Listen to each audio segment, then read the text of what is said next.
All right, Islam, and welcome to Moor, Sisters Standing on Law. This is your host, Anita Ill, along with my co-host, Ross Mariah Bagg. Islam, peace and love to all. How are you today? Islam.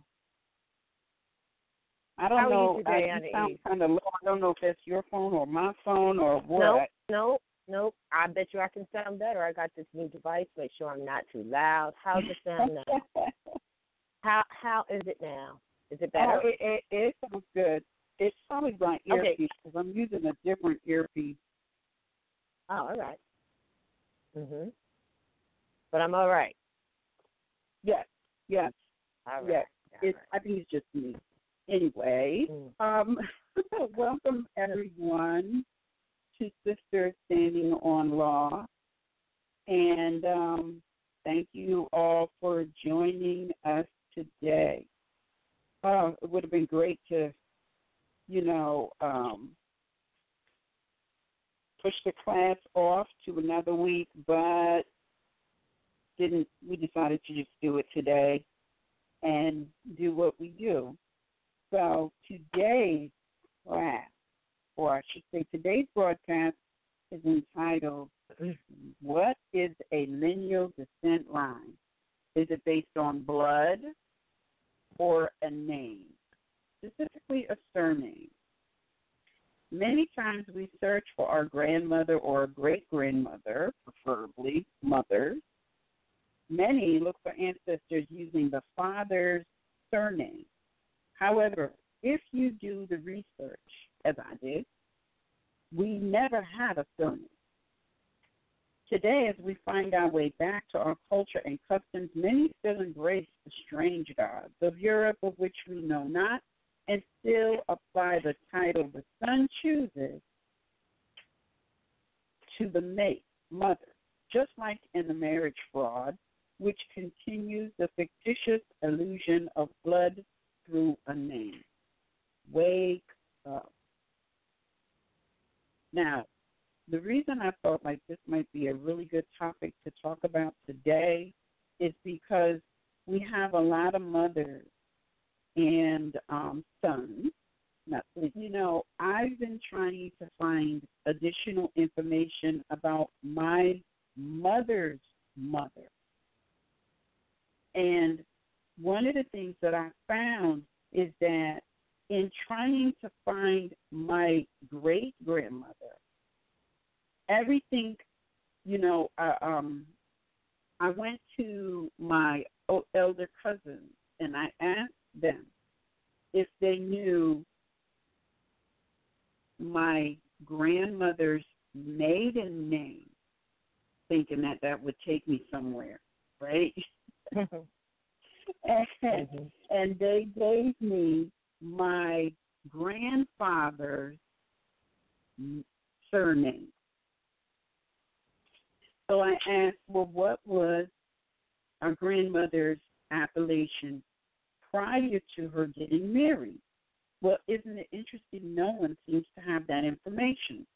So I said, okay, well, in order for me to find my great-grandmother, I have to find my mother's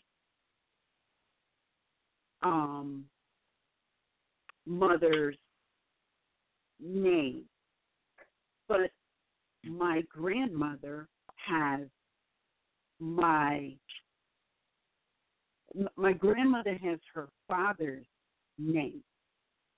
So I'm not going to find my great-grandmother through my father, my grandmother's father's name. Right. So I said, well, let me try looking through, because my mother has two sisters allegedly with two, a different father. But since the mother is the same, I figured maybe I could find my great-grandmother through asking them, those aunts' children that were still alive. Nobody, everybody, all of the information that I kept getting was the father. So, but the father is, and I'm not saying this to be this is not a dig for the sun. That's not what I'm trying to do here. I just want people to listen to what I'm saying. Pay attention to what I'm saying, because bloodline goes through the mother. Mm-hmm. Now, I'm trying to find the history of my mother's family and my great-grandmother's family and my great-great-grandmother's family.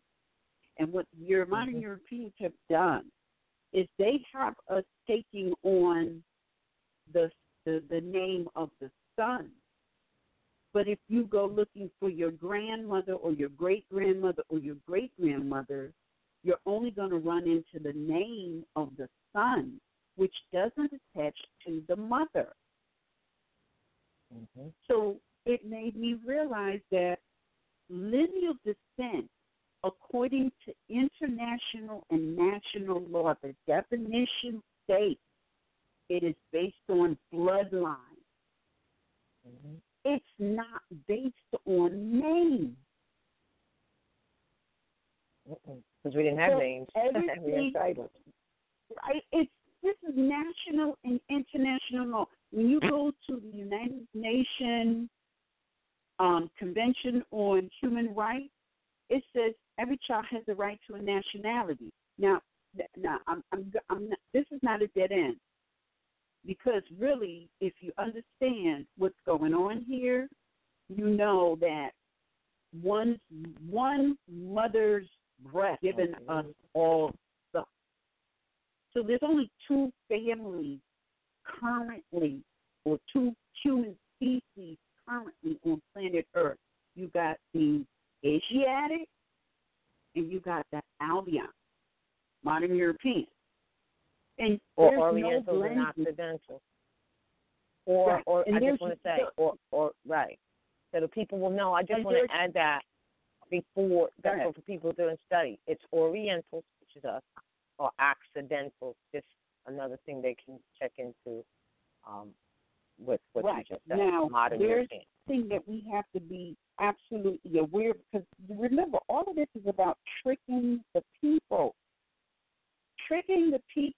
into, participating in those strange gods of Europe, of which we know now. No, that's the trickery that's going on here, right? Because if we really was to do the history, we would know that, first of all, it's about blood. The blood comes from the mother. Science has shown us that. It's so funny, because I was having a conversation with my brother about this same subject, because he was like, so what you're trying to tell me is that women, they can have babies all by themselves? And I was like, the science tells us. I said this, but I didn't even realize what I was saying. Science tells us that she has eggs. And you know what? When we took science in school, elementary school, they tell you the woman has eggs in the ovary. They tell you, right? They tell you that her ovary produced one egg from one or the other side, sometimes alternating, sometimes two, but usually it's one egg from the ovary every month. Isn't that what they teach us in school? Yes. Right? And so here's the crazy part. They tell us this in school. Now, if you've ever lived on a farm, which, I did, you know that when those chickens hatch, they come from an egg. That's science, right? That is science. So this notion that it's something else going on other than the chicken coming from the egg, that is something else. I don't even know what to call that, because it just demonstrates how we, have been so miseducated that they tell us some truth and some fiction, and we don't pick up on it. Because I remember learning the whole thing about the chicken when I was in middle school, the chicken, and I learned about the mother, and the ovaries producing an egg. That right there should have been a clue for us. The ovaries produce an egg.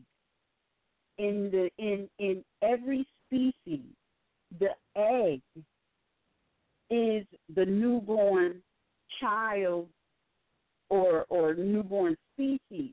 That's it. There is nothing else. That's science. You can't dispute that.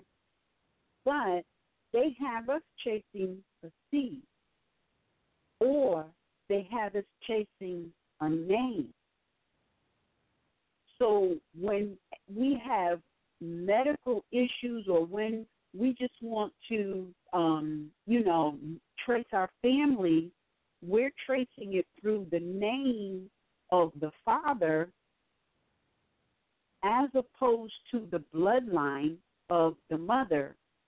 It is about bloodline. We can't say that we're lineal descendants, because when you say you're lineal descendants, that's talking about nationality, that's talking about blood.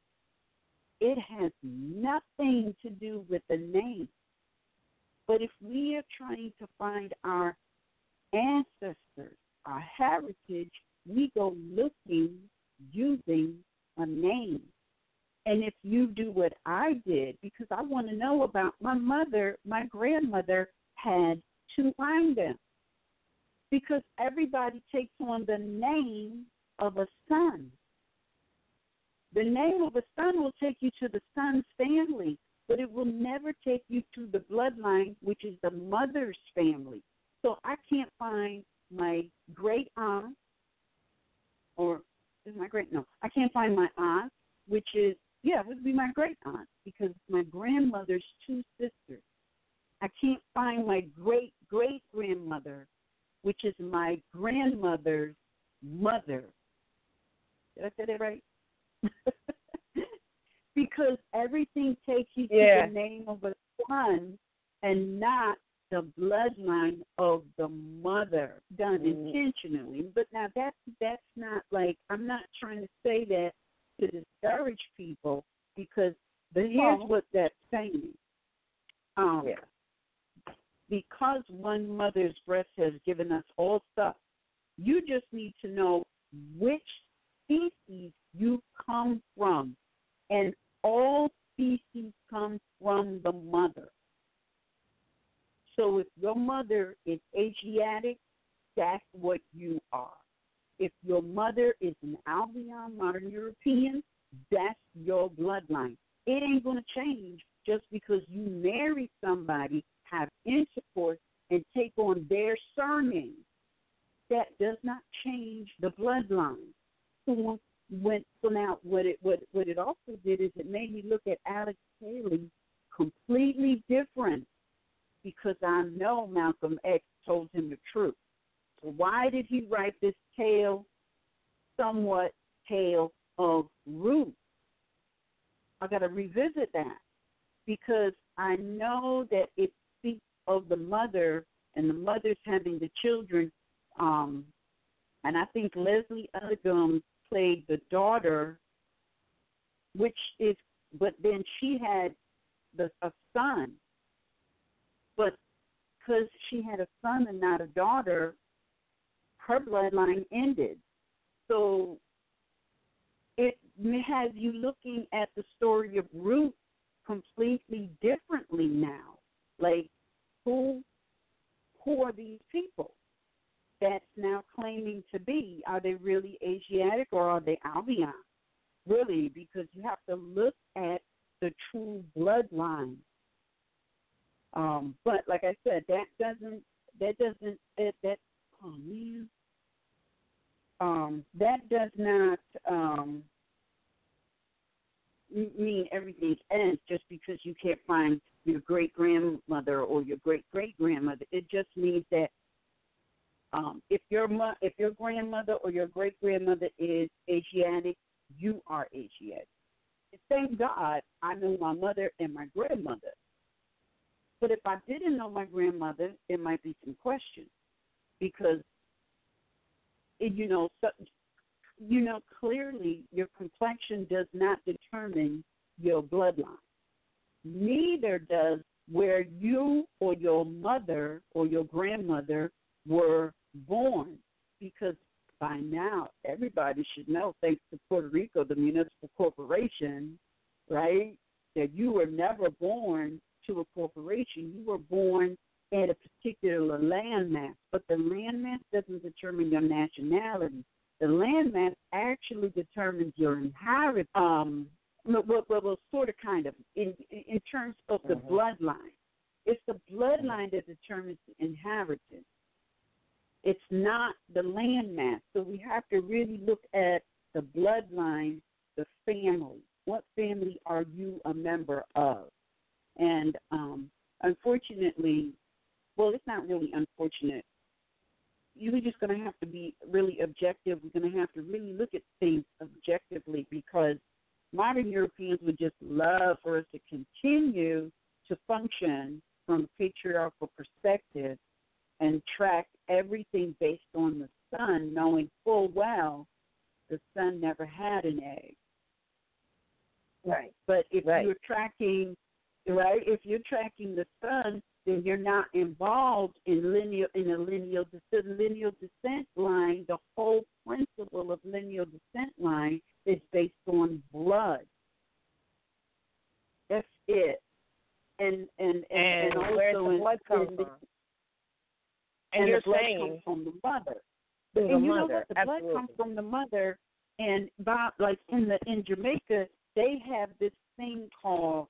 They have this. It's supposed to be derogative, where they use this word blood clot, and it's supposed to be a derogatory word, right? But here's the thing: I don't know how that. It's really a way to degrade woman, because the only being that has the blood clot is mother, and it is from the blood clot that everything takes form. Wait a minute. So are you saying that they'll call a person? Are you saying? Let me just interject here. Yeah, question. You're saying so they'll call somebody a blood clot, and it's really a derogatory thing. People may not realize it, but this is partly as to why. Right. Oh wow, that's deep. Yeah, it's supposed to be a form of. It's supposed to be derogatory, and it's also supposed to be, like saying "God damn you" or motherfucker. It's supposed to be equivalent to those things, but really, if you look at it, look how they have us twisted up current based on how everyone comes here, and we're using it as a form of a curse or derogatory, and really what it's talking about is the beginnings of a fetus. It's the beginnings of a fetus. Oh, it absolutely is. It absolutely.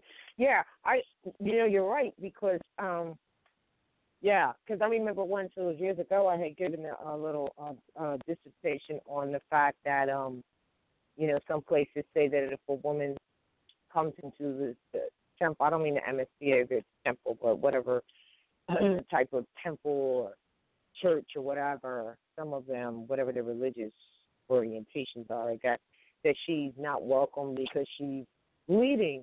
And I'm like, wow, everybody comes from a blood clot. Like, what?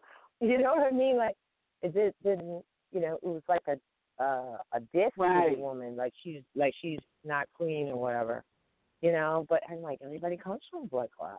But the interesting thing too to bring home with you, with what you're saying, and we got to make it clear, is that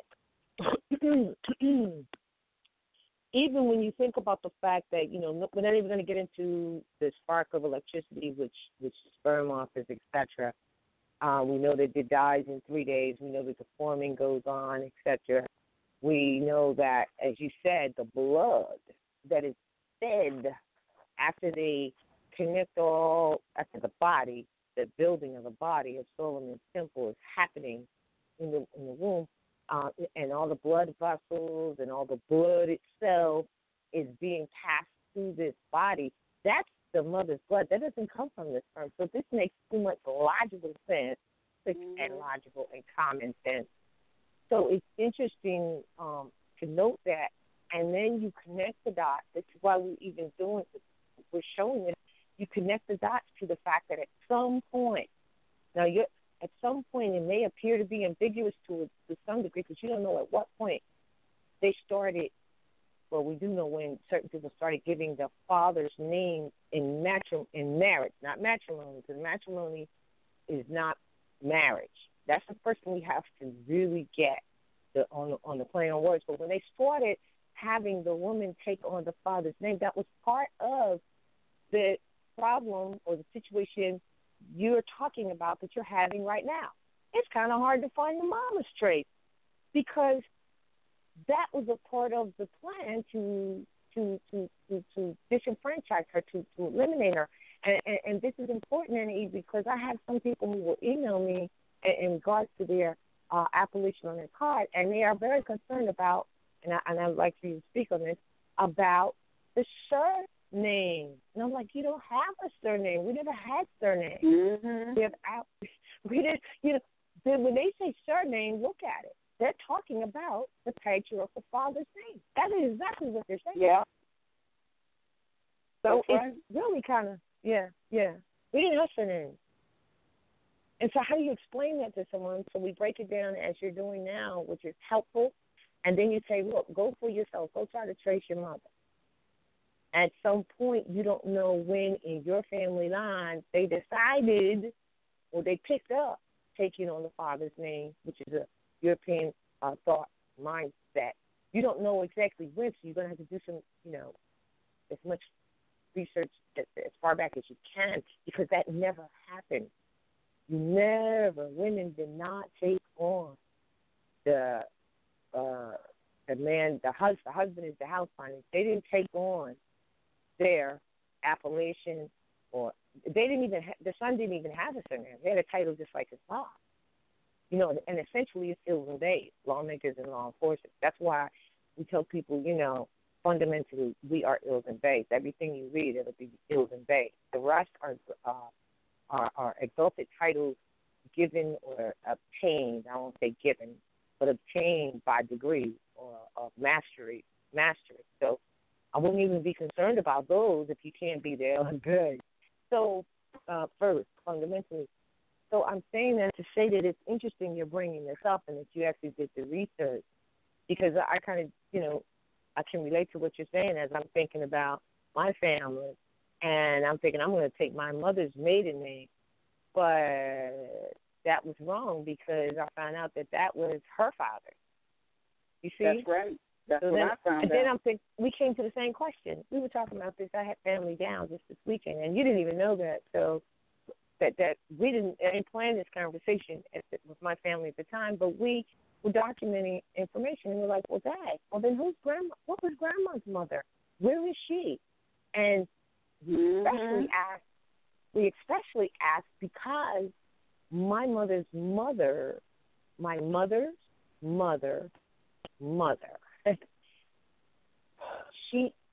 I don't know what happened to her. I gotta find out because her father then married someone else, and she was brought along. And maybe she died, maybe she passed form, but whatever the case may be, or maybe it was just a separation from their union, and then he married someone else and took my grandmother with him.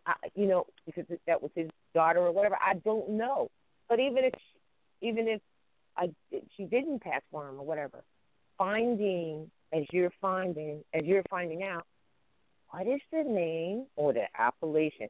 And part of it is why, and I want to ask you this, Annie, because you know for a fact that if you go into the old land archive, right?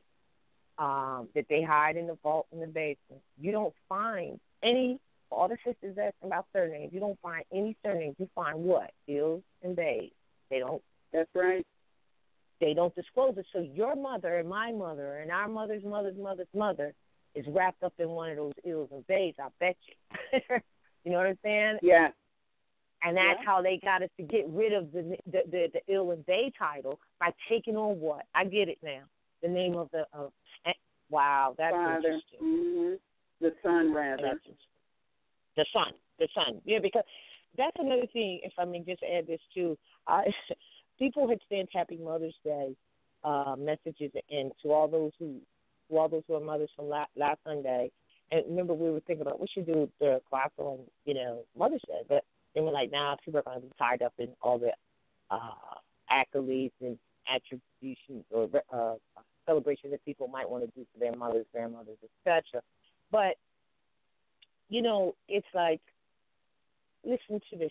This is what we're really saying to you, especially with this not knowing what your mother, not being able to trace her because she's the ill or the bag. That's why in the archives, in the vault, in the land records that they're keeping and don't bring up to the front counter. All right. Every mother is a mother. Every sister, every female, feminine species is a mother, or potentially a mother, because she got the nation in her egg, the egg in her womb, which is the nation, whether she activates them or not, or has a child or not. And every single son is a son. Because all there is what? Mother and son. That's what they show you the symbology of Mary and baby Jesus, Madonna and child, and all of these things, right? So if he's the son, he was born a mother's son. He's going to, when he passed form, he's going to pass form, or what you say, die as a mother's son.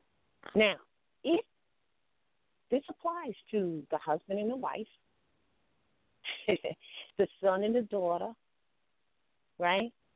And so what I'm saying is the mother and the son is the same as the husband and the wife, the father and the mother, the son and the daughter. Now, some people in their mindset, because it was brought to my attention, they're going to think you're talking incestuous. Well, let's clear that thought. The only reason you would think that is because you don't know what we're saying, in that if you are a son, born a son, you may become a husband. It's a title you took on. You may become a father, which is a title you took on. But you are always a son. And women, your mothers. If you become a wife, it's a title you took on. If you get a sister, a brother, or if the son, he becomes a brother when he has another sibling. I mean, does this make sense to you? I mean, it's so clear. It's a title you take on because you have a brother. So you become a brother, or a sister, and you become a brother. Or you took on a wife, so you become a husband, or a father. But you're a son. All there is mother and son. So, yeah, strip the mother's name, strip the mother's title, strip the mother, and now, wow, this is their plan. This is their plan, and it has worked so well. For that, yes. So if you would just continue with that about the surname, I just want to let the sisters know, stop searching for the surname. And it's not a disrespect. Let's put this disclaimer in again, because one of the things we will say today is that when we tell these truths of biology, science, history, law, maxims of law, maxims to national, therefore international, meaning common law, it is taken as if we're putting down the sun, or we're not. It's so gingerly. But we just have to tell it like it is. I trust that what we're explaining here is truth. It's not to, as you have mentioned, put anyone down. You know what I mean? Like, we need to put down what we need to put down is the power, what do you say, taking on, thinking like tolerance. We need to put that down so that we can receive that which is common sense. Just clear. So I just wanted to put that in there. and tell the truth and stop so much searching for the surname. It doesn't mean you dishonor your brother or your father or your husband. It doesn't mean that. And if they feel that it is, then they need to put that thought process down also. So stop. And let's say that the people who we didn't really have names, we had titles. And those who were given names were really the fathers. We think that John's son was given to us because we were John's son. No, it was given to them. So now, as you explained earlier, we talked briefly, Eddie, you were saying you can understand now why we're saying, give up those surnames, because those surnames that were given, or those names that were given to actually modern Europeans who were the slaves here, become surnames, or what you call last names, in reverse. And those are the ones you're looking for. Well, I want to put on my child. I just want to make sure I add her dad in, and his last name is Johnson, so he's going to be, Akbar Elijah Johnson Bay. It don't even sound right. Does that sound right to you? Mm-mm. But the reason for doing it is to make sure that the father's, name, which is really a surname that doesn't even belong in a free national appellation. That's right. Exactly. But you know what? When I go back and I start looking at our heritage, not his story, our heritage, we never had surname. Exactly. We had like you're right, Mariah, that I'm N-E-L. Mm-hmm. There's nothing in between it. And that's how our appellations work. And usually the first appellation, the first part of the appellation, or I should say the appellation, because the appellation is separate from the title. That's all there is the appellation. That appellation usually express something to do with your life purpose or what you were called to do. But everybody is not called to do the same thing. Everybody is not called to be, a teacher, or everybody is not called to be an electrician or a mechanic or a mason, builder of brick and mortar. All right, everybody's not called to do the same thing, and we're not supposed to. That's why. In every family, everybody didn't carry. If the son chose to be a bay, everybody in the family is now a bay. That's a European mindset. That's the patriarchal mindset. In every family, you had ill and bay, because the ill and the bay meant it applied in a certain way. You didn't just everybody wasn't ill because the son, who according to European ideology and mindset is the husband. Everybody didn't have the same title because he chose to have a title that said something. That was never our custom. That's not our culture, right? So, and so when you look at the heritage of our family, you're going to see ill and they all over the place in one immediacy, all over the place. Exactly. And that's how it is supposed to be. So, we have to really look into the prophet said one family. We're going, one family bearing one free national appellation. That doesn't mean that's why you said it. That following the patriarchal mindset where, the mother and her children takes on the surname of the son. Now you're treating the title like surname. That's not how that goes. We're all individuals. We all are called here to actually have an experience that is going to strengthen and our spirituality and enhance it. That's the only reason we're here.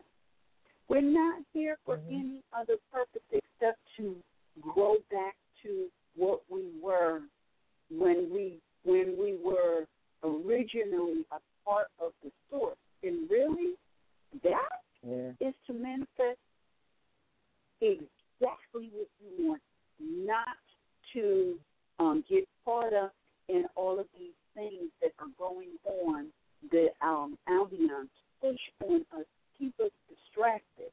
We're supposed to, I get what, there's, if you read the story of Buddha, it says that Buddha gave up all worldly pleasures and comforts and things of that nature. He gave it all up. Now, some people might say, oh, my God, he gave up, he gave up having a mate. Oh, my God, he gave up eating meat. Oh, my God, he gave up eating. Oh, he gave up living in a house in comfort. He gave up having a car. He gave up having unlimited bank accounts. Because, Buddha, the story of Buddha, he was wealthy. All right? So he gave up all of these worldly goods to find himself. Now, some people might look at that and they might say, oh, my God, he gave up all of those great things. And for what? Look, finding yourself is far outweighs the little trinket that you was hanging on to. Because if you find yourself, that means that now you can manifest anything and anytime. And manifestation is all in the mind, so it's not like you're taken away from somebody else. There's more than enough, everyone, because it's all a creation of the mind. So now when you look at the story of Buddha, he gave up everything, but in giving up all of these so-called worldly goods, he gained everything. Because he gained himself. So this is what our lesson is. That's why when people get caught up in the relationship game, the food game, the drinking game, the tobacco or other substance game, the need to be, the need for attention game, the controlling game, whether you're male or female, because control goes both ways. You either a son and you want to control the mother, or you're a mother and you want to control the son, or, we're all functioning under the European mindset where now we got to control our children. All of that is illusion and distraction because really, if we, I was watching, I forget what I was watching. I was watching something. It was either a show or a movie. And I think it was a show. I think it was this show. I'm not going to even say it because I'm not. Well, you know what? It was this show called The Ghost Whisperer. And this European daughter had a son. And because she had the ability to see spirits, her son also had certain abilities. Not the same as hers, but he had also certain abilities. Now, some people might say, oh, wow, she's special. No. Let me tell you why she was able to see spirits. Because when she was a young child, she wasn't discouraged from seeing spirits. Right.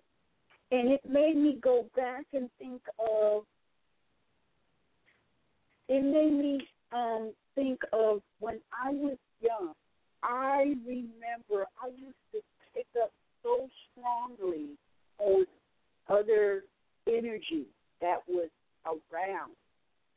And some other things that used to happen when I was a young child that it was amazing. I was cool with it. And it was fun, But as I got older, people made you think that was strange. You shouldn't do that. They made you fearful of something that is really natural, right? So now when we look at our children, we have to look at, I remember my children, they used to talk that were not visible to my eyes. But I didn't have a problem with it, right? But think of all that we are missing out of, because not only did we shut ourselves off from this natural ability that we had, we also shut our children off. Yeah. So today, we're missing out. Some of us have had family members, they passed into a different dimension. But I remember my grandson, his father passed when he was like 3. He could see his father for some time until his father moved on with his life experience. And he used to tell us what his father was saying, and we would give him messages to give his father. It was so normal. It was not weird at all. It was normal. But I would have, with like that, I would have loved to have been able to keep hold of that. But now he's in these smart European schools. That ability is gone, because they will make sure that type of interaction. But look at what we are missing out on. I mean, and this is just a little bit of it. This is just small. But this is just one example, is what I'm trying to say. This is just one example of how, we really have no boundaries except the ones we allow ourselves to impose on us through other people. Because the boundaries that we have imposed on ourselves, we were mentally conditioned to impose those boundaries on us. If we didn't have the outside influences that we had, there would be no boundaries. Imagine what we would be manifesting today if we didn't. I mean, it's just unlimited what we would have been able to do, and really where we would be today. So when we look at things that come into our lives and situations that happen, they may not all be pleasurable. But the way you get through it is to know that it's, number one, it's a lesson, and it's a lesson that we manifest.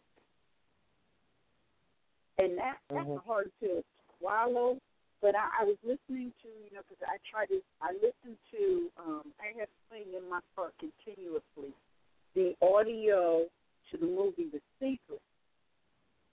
And, as soon as I get in my car and turn the ignition, it starts playing. And that's all that plays in my automobile. So it's like every time I listen to it, and I've been listening to it for like 3 years now, but every time I listen to it, it's like something else opens up in my mind. So I listen to it because I so need to get a grip of what I'm manifesting. And sometimes, it could be so crystal clear just how to do that. But then, in a heartbeat, you slide off, and you're like lost in, the ether. Like, okay, where was I going? What was I doing? You know that feeling, and I can't explain it, but there's a feeling that you have when you're plugged in and you know just how powerful you are. Oh, this is what I'm doing wrong. Okay, this is how I can correct it. Okay, let me correct it instantaneously. And when you're in that moment, you know it. It's like you feel like you can conquer the world. Like nothing can, come into your space. Nothing can shake you. And you can have that feeling. I know for myself, I can carry it for a couple of days, but then it's like the link is broken for whatever reason, and I have to try and find my way back to it. And one of the ways that I do that is from what I learned from just listening over and over and over again to this secret. and because sometimes, you know, it can be confused. It can seem confused. You read chapter 1, it says man is fine, and then you're like, oh my God, I have no control of my mind. How am I going to manifest what I want? And I have no control of my mind. And it takes 21 days for me to form a new habit. I don't got 21 days. I need it to work today.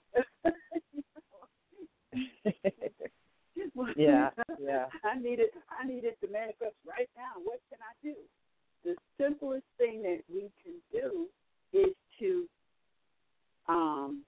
check yourself and feel if you're feeling happy and inside. And one of the quickest ways that you can do that is to put on to me, this is how I get to it real quick.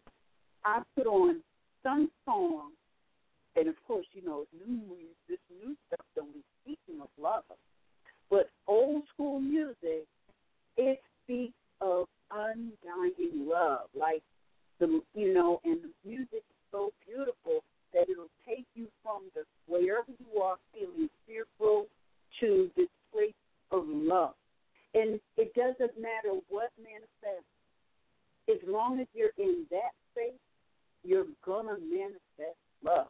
And anything that's manifested from love can only be good. So, that's what I got from that. And all of this, it takes, we began with the whole idea of trying to find your heritage through looking through your mother and just running all the time into the name of a son. This is just for you to think, because at the end of the day, the beginning and the end of the day, one mother's breath has given us all stuff. And that bloodline is the zero. Exactly. It's the old blood. Exactly. And then there's the bastardization or, infiltration of that. Exactly. Yeah. Mm-hmm. Yeah. So, but I just said that because sometimes we get so caught up in details. Because I got caught up in the details when I was trying to find my great grandmother and my great aunt. I want to know who they are, what their lives were, where they laid their head, what they did. But I'm going to have to make a trip to the last place, the last landmass that they were at to find out what I want to know. But it's not going to be based on the last name, because the last name will never get me to the mother. It will only get me to the son, unfortunately. Right. And, that makes so much sense, and you could find a whole lot of things, because there's some great women who've done things not since the, civil rights, and we're talking about before that. And at some point, this reminds me of such a great example on watching the Underground. And I think everyone may not know that what we know is Harriet Tubman. I'm hearing music. Huh? Oh, never mind. All right. Harriet Tubman. Are you all right? Yeah, I'm good. Go ahead. All right. Harriet Tubman's filiation was Araminta Ross Bay, right? All right, that's a fact. I actually saw the book with that in there, but I can't recall the book and the person that showed it to me. They, I got to make that connection. Now, when you look at the Underground, where she was doing that infamous speech, that when I say speech, they reenacted it in the Underground on one of the episodes. She herself said that she took her mother's name, Harriet, and she took her husband's name, Tubman. So she just told you how she got to be called Harriet Tubman, right? She just said it. She also, in addition, to make sure that it was brought home, but only for those who knew, I guess. She said that she was called Little Minty. Little Minty, that's short for Araminta. They called her Little Minty. She said that twice during her narration or during her oration, and then also at the end. So, of that same thing, she said it again. So now when you look at it, let's just say the bloodline of any woman, she's just one example, but of any woman that we may be reading about today that did things back 16, 1700s, even before, right? They could be, absolutely, we're family, right? But if they took on someone else's name, whether it be the name of a quote-unquote slave master, as they would say, or the name of a husband, or the name of someone dear to them, you would never know. But with the women, since it became a practice to take on the name of the husband, it would make it absolutely almost impossible to know unless we were keeping our own record. This is why, and now I understand clearly why the prophet said we have to have our own newspaper. And not for many things, to shovel us out from under all the slander and stuff and the lies, yes, that are heaped upon us daily, but also to keep our own record of who we are. So it makes a lot of sense that, and I'm sure that the way that you, me, and anyone listening, where your mother's tracking comes from in terms of who she was, I know it's under the Elam Bay, because we know that the land records have Elam Bay on them. That's where it is. So once those names were stricken, you took on the name of someone else or husband or whatever, or whoever or whatever. That's how the name got lost, and we can't find it. Because now this is also why he said with one family bearing one free national name, because all you see is Elam Bays in the records. You know, and some parts of your appellation is private and doesn't even need to be known publicly anyway. You just need to use what you're going to be navigating in the public with, which should be relatively shortened. And this is another thing that we want to put out for food for thought for all of those trying to acquire or attain or decide or choose or whatever their free national appellation. It doesn't have to be all of these attributes that may be fitting to you or may have been given to you, or some ritual or rites or ceremony you went to and someone said, yes, you are, whatever. You don't have to have all of that on your free national appellation. You must have the Elam Bay, yes. And you can shorten that down just by navigating publicly. But who you are spiritually and all those other attributes that have been given to you or that you meditated possibly and found was for you doesn't even have to be known to anyone outside or in the public arena. That's your spiritual appellation in that respect. So, you know, when you think about it, we know our mothers are buried in the Elam Bays. Now, in that's the appellation. There was no surname there in that respect. That started later, and I see now that it was to dirty up the waters, making it difficult to recognize why one mother's breath had given you sex. To recognize that, and that brings me to the fact that there's also people who are talking about, well, I've already done my blood test, and it says that I come from so-and-so part of somewhere, Africa, whatever. And I'm thinking, wait a minute, really? It just came to me. I don't know. What do you think of this? That is a telltale sign, really, of when the blood got infiltrated. Not because you know you came from one mother's breast. You know that you're the mother and father of civilization. Therefore, the 360 blood, right?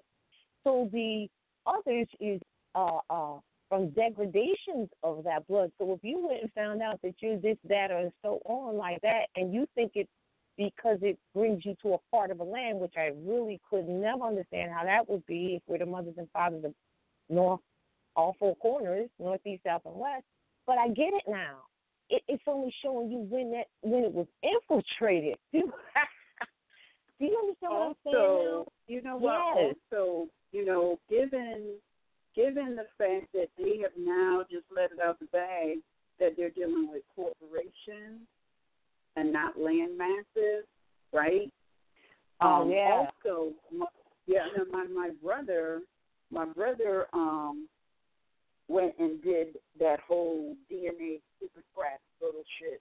Oh, sorry, excuse me, bull crap. Yeah. And on the paper that they give you, they say that their results are based on what is populated today. But your bloodline didn't begin today. Your bloodline, you're coming from a bloodline that is ancient. So right. It can't come from a corporate tag. They can't be telling you about your bloodline if they're using the areas in terms of the corporation that they're alleging to be populated today. Remember, corporations are fiction. They only exist on paper. It's not land mass. And here's another thing. Check it out. For all of the people who are going and getting a DNA, your DNA results are grossly false. Because in the Berlin Conference, where they broke up the Moorish Empire, Morocco, that's no longer part of their landmass scenario. But we all come from that bloodline.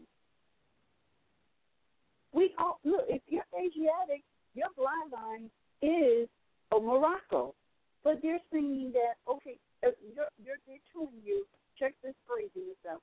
You're a percentage. They're telling you that your blood percentage is based on corporations and crayon colors. Yeah. That's not even possible. Yeah. It's not even possible.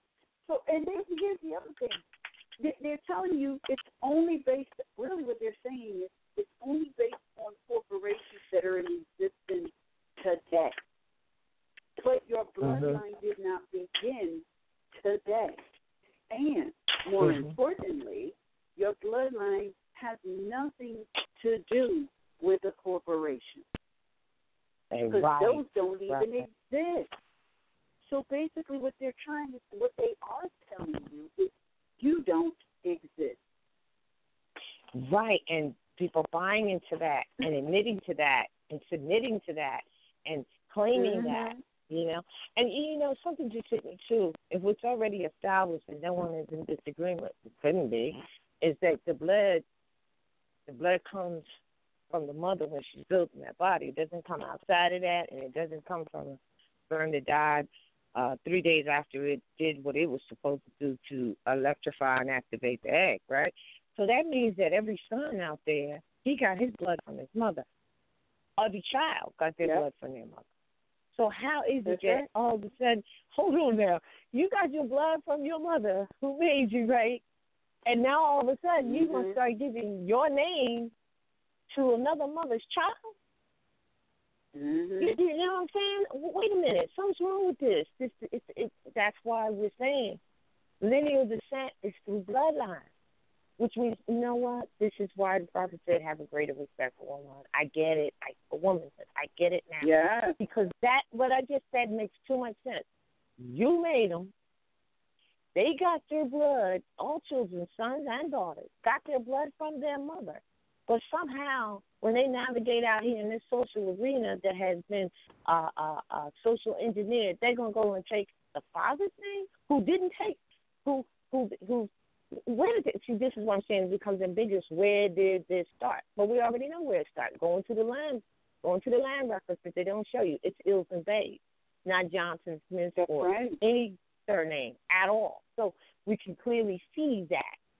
But it doesn't make a lot of sense that you got your blood from your mother, but you're going to go name your child after you? No, that's a dishonor. It's not an honor. Exactly. It is. Mm-hmm. It is. But it also, what it also does is it disconnects you from the bloodline. It's a disconnect. Yeah, it's purposeful. It disconnects you from the bloodline.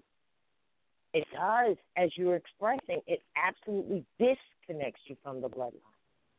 And because even when, like you just said, when you go to do the lineal, oh, shoot, what happened to Mom? I don't know. It looks like she dropped off there. There ain't no records. Yeah, there are. They're buried. They're ills and babes, and that's all you're going to find. It's one family. Wow. So that was intended. And see, it sure was. And the other thing is, you know, when if you subscribe to that type of mental programming, now you see why it becomes very easy to be rude and disrespectful to women, because it's as if they don't have a place. Right. But it's been engineered. The crazy thing is, nobody has a place if mother doesn't have a place. Yeah, true. That's true. We begin to see that now. Yeah, things like we follow the strange gods of Europe, of which we know not. He's not just talking about, if you're a member of the church. Nope, that's not what he's talking about. When he says, go back to the mindset of your foremothers and forefathers, he's not just talking about check your, go check your. He's not saying, check to see if you're a Moor. That's not what that's saying. So we have to really look at a lot of the things seriously. We have to seriously look at a lot of the things that Noble Drew Ali said. And we have to look at them in a deeper, more spiritual manner. We can't be looking at things that Prophet Noble Drew Ali said in this, very childish manner where, we're using things that Prophet has said to exclude people from the family they are a part of by just a matter of natural law. We can't do things like that, because if we're doing that, we're definitely not honoring our ancestors. You're definitely not honoring your mother and father. And when you try to include people who are clearly not of the same family, which means they're not of the Asiatic species, that's also a dishonor. People have to be in their correct places, and there's no shame or disrespect needed. It just means that we need to put things in order. We are never going to put things in order if we're constantly trying to avoid things that make us feel right, or avoid things that may make us feel bad. Because you know what? If something is making you feel bad, don't blame the person who is telling you or bringing you. Don't shoot the messenger because they're bringing this information. Check your stuff. Okay, why do I feel like this? Ask yourself, what is the purpose, of this feeling? Is it productive or is it non-productive? Am I feeling this way because I feel left out or not included? How can I not be? Why do I have a feeling of being left out? See, that's a personal issue that you need to address instead of pushing it off on the messenger. Yeah, how about that? This is why we have these, right? This is why we have these feelings. Feelings are not, and I hear people that they talk as though they are slaves to the energies of their birth.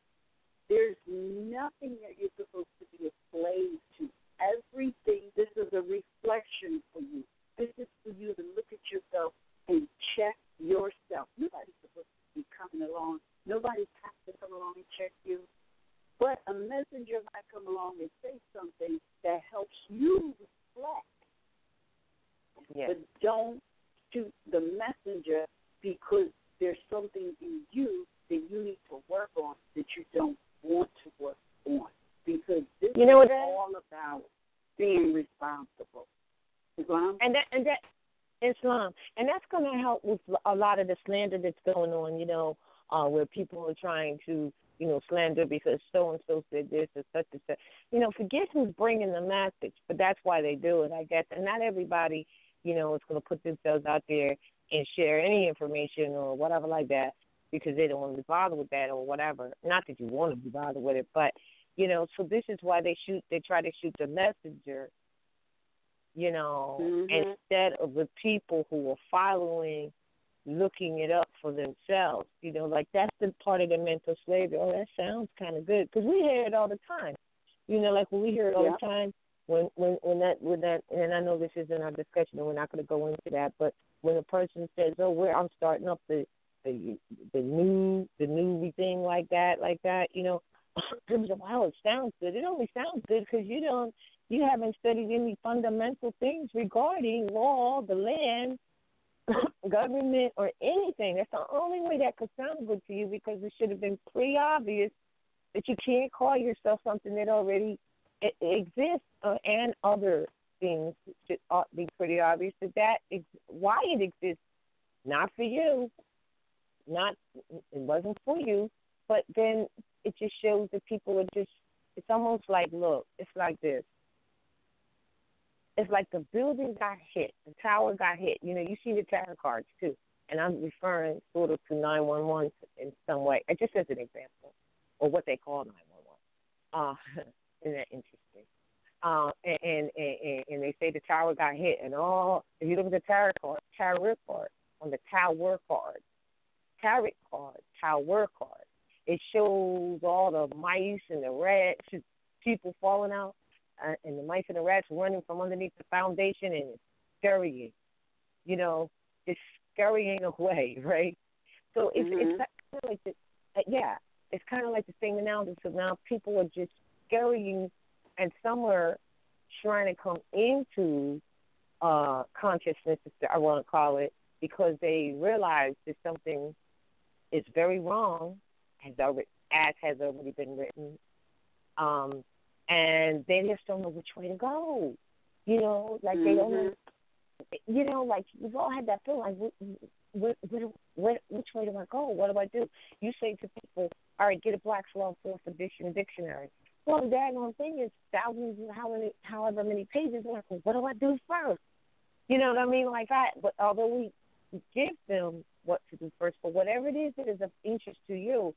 Now, if you if you look up something, even if you look up something that is of interest to you and you don't have the fundamentals, unfortunately, you don't have the fundamentals, you know what I mean, the elementary, you still can go wrong.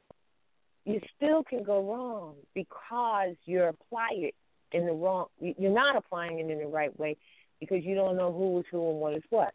So, like, for instance, on this Standing on Law a year ago or 2 years ago, however long it was, when we broke down the Constitution, section by article by article, amendment or Bill of Rights, which they call amendment by amendment. We didn't go past 13 because we already know that none of that has any validity. So that we just did the organic Constitution. So, if you go and start with that, and if you don't know who you are in it, you'll get screwed up on that too.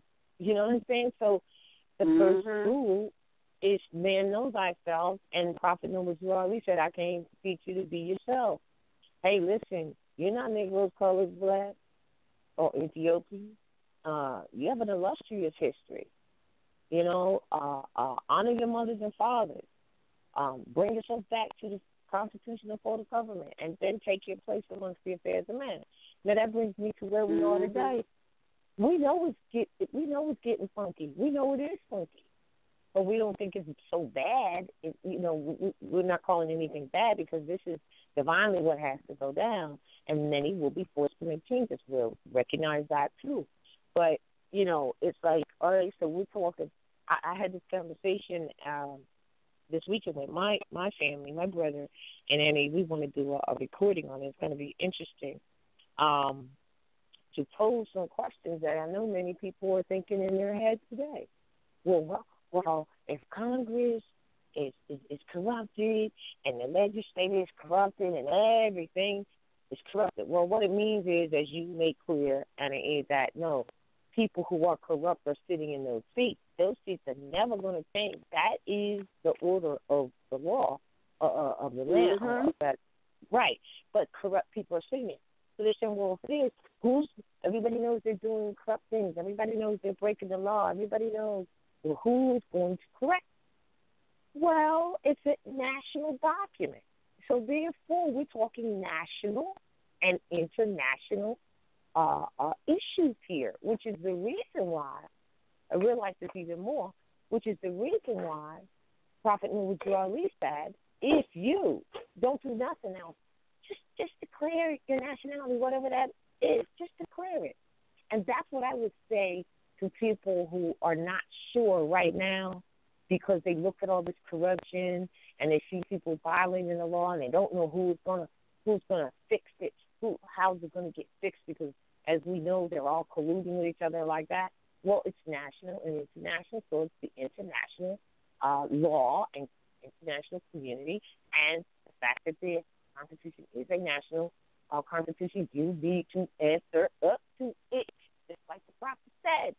Answer. Anybody who does not answer up to their own national Constitution shall be mistreated in any manner in which the other citizens choose to bestow upon them. That's what's happening.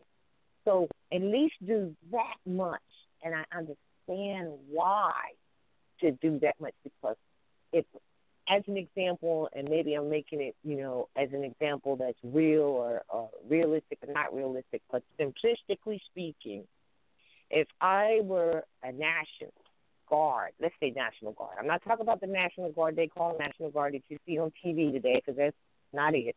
But let's just say I were, and I was coming to enforce or whatever the nationals of that land and protect and enforce their national constitution or their national and international laws. Because if it's national, it's international, by the way.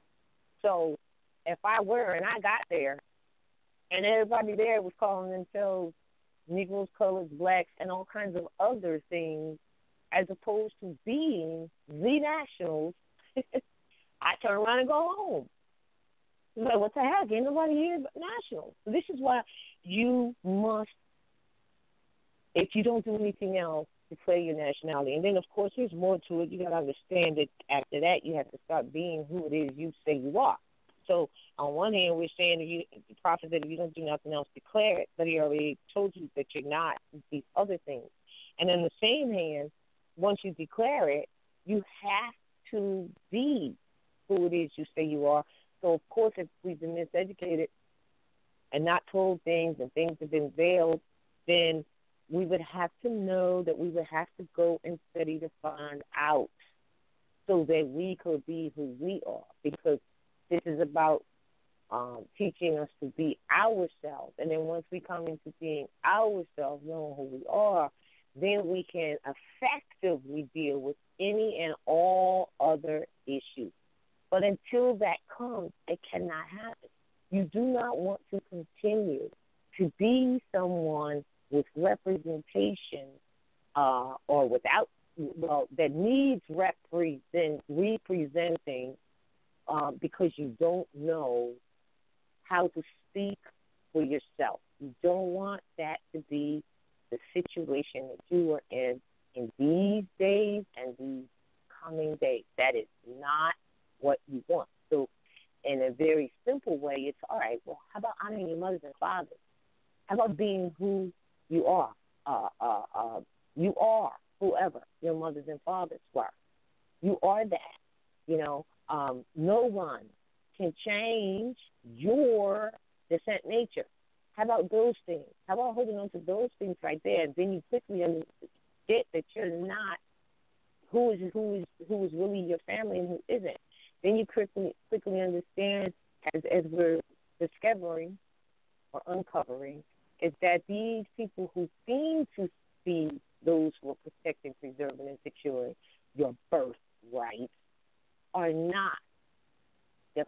corporations, and they have their own interests. So we've been fooled, we've been duped, and all of that. And that's just the first part of it. Once you recognize that, then and only then can you move on to the next thing to start being who you say you are. You know what I'm saying? And effectuating this thing. And I'm never going to say before it's too late, because it's never too late, because, this is about heritage and inheritance and posterity. Now, you may have thought it was all about you, but it's not. It's even written that it's not. It even says for posterity in everything. Perpetual, meaning forevermore. Perpetual means forevermore. So no, don't sign anything or any contract that says perpetual without you knowing that means that you agree to that forevermore. Now, I'm just saying you can get out of anything that you do by redoing it, but I'm just letting you know it's already written that it's perpetual. Perpetual. It's posterity. It's really bigger than you in that respect. If you thinking, well, I'm just going to get mine right now. No, that's not what nature and Mother Nature and the universal energies is about. They're looking down saying, damn, how far has man come in their station right now? Where are they? Oh, they're still looking for gods that are out of stone and wood and statues and stuff. Is that what they're still looking for? So then that's when you go to, the Secret Brotherhood of the East, where you must make a priest of yourself today. And priests that don't make that a religious, like, oh, I'm a Catholic priest. No, it means that you have to know. You have to know so that you can know and you can teach your children, which are the disciplines, the disciples that you bring up. So, it's ultra important that for those who think that, well, it doesn't make any sense to nationalize now, or it doesn't make any sense to follow any of these things now. Yes, it does, because, this is the time and the era and the paradigm that we're walking into. And, we know there's a lot of hoopla, with, the USIA administration, which is not what you are a member of anyway. But I don't really want to get into the politics of things, but I was telling you earlier that I saw how Mr. T went over to Saudi Arabia. They made sure he came and made it straight. He's very subdued now and all that against Islam stuff. Many of you may not know that because you probably have reacted on the first thing and don't know that, today, I believe it's today, he went over and he's not talking to the press, but he's not talking that negative stuff because they are putting him in order. Trust and believe that. And I do want to add one other thing that it's back in talking about us being a one family. And I remember when I first came into this, I don't even know if anybody really knows this or if I've ever told, but I put, this is back during the days of the telephone book when you put your listing in of your fan, you put your quote-unquote your name in the telephone book with the telephone number that goes with it. So in my mind, I was thinking, you know what, all of us, they should open up the telephone book and all they see is ills and bays, right? Of course, nobody uses telephones now anyway, but this is what the thought process is. We are all ills and bays. So let's put, our listing in the telephone book because you can list it any way you want, but let's put the listing in as ills and bays so that when they open up the phone book, all they see are ills and bays. I actually did that. I actually did that myself. And then this was early on when right after that, I think the 911 stuff hit and everybody was talking about, they're after Muslims. I didn't know any better, but it didn't really matter because telephones and telephone listing books has become pretty much obsolete, so it really doesn't matter too much. I just wanted to add that in. And I also wanted to say, Annie, that I forgot to open the chat, but I just did, or did you open it? I can't open it. I'm in the process of opening it. My tablet doesn't have the necessary flash drive, flash. All right. Yeah. Okay. I wasn't able to open it. All right, but it's open now. Is it open now? You said you opened it, right? Well, no, I hit to launch to open it, but it's still looking for the flash chat. So I might open it in another chat window or on another computer. Yeah. You probably need to open it in another tab. Oh, in another tab? Okay, let me do that real quick. All right, so that it can be open. But, everything you said, look, I'll say this to people. I am not, I'll just share. I'm not professing to be this know-it-all. I just share what I have found out, and I hold it up against the Constitution and common sense. That's it. But you can't do that yourself if you have not studied and mastered that Moroccan American Constitution, 1791. You're not going to be able to do that. But you have to do it because that is what Prophet Noble Drew Ali said. He said, study, study, study. Now, the reason he says study, study is so that no one can fool you, that anybody can come along, and even to this day, occasionally I'll listen to various different lectures, if I have a minute. And if I hear something that I'm not clear on, I'll write it down, and I will go and research it. I don't take nothing at face value. I don't care who's telling me. No Prophet Noble Drew Ali can come down and say, Anna E., this is what I want you to do. I want you to do this, and this is it. This is the supporting documentation, and you don't need to go look it up. Or he may not say that, but he might just give you the information. Guess what? I'm still going to go look it up. Because you know why?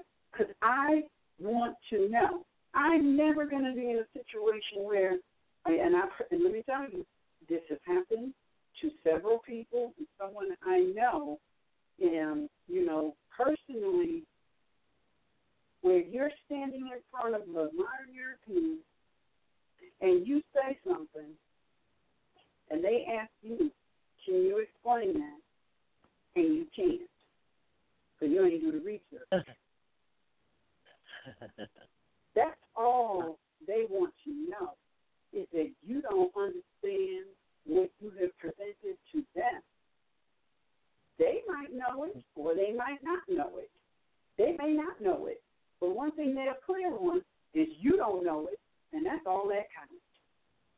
That's all that counts for them. You don't know your own stuff.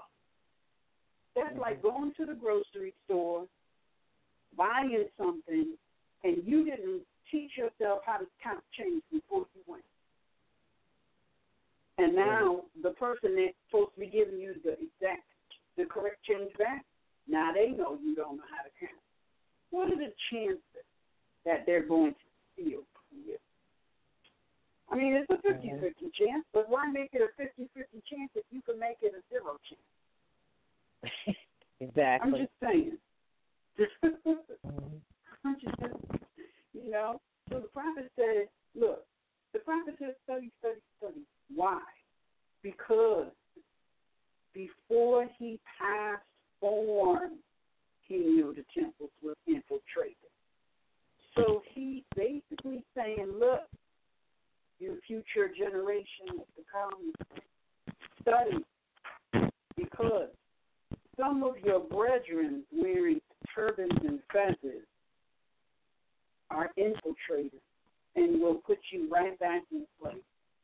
So, to avoid that happening, study. He can only advise you. He can't make you. Just like, we got Moors running around here talking about, I write a writ for you. If you have written a writ for somebody one time, all right, now it might work, it might be successful, but sometimes the chances of it not being successful is too great. And the reason I say that is, unless that person, and let's not be ridiculous. Sometimes people that we know, they're not ready in terms of having the necessary information to defend their claim. Let's not delude ourselves. All right? Some of the people we know that we would be wanting to write a writ for, the only reason you're wanting to write a writ for them is because somewhere inside of you, you know that they can't write it for themselves. I'm not talking about a Moor that's been kidnapped and he needs some sort of assistance to get out. So I've assisted with that. Sometimes it works, and sometimes it doesn't. It depends on the knowledge of the individual. If that individual is knowledgeable and has done the studying, you could probably assist them in getting out. But once they get out, it's up to them to then take pen to paper and writing writ for themselves. That's it. That's their obligation. And I'll tell you why no one can write or speak for you. Because chapter 1 of the Quran says man is mind. And everything begins and ends in the mind of man.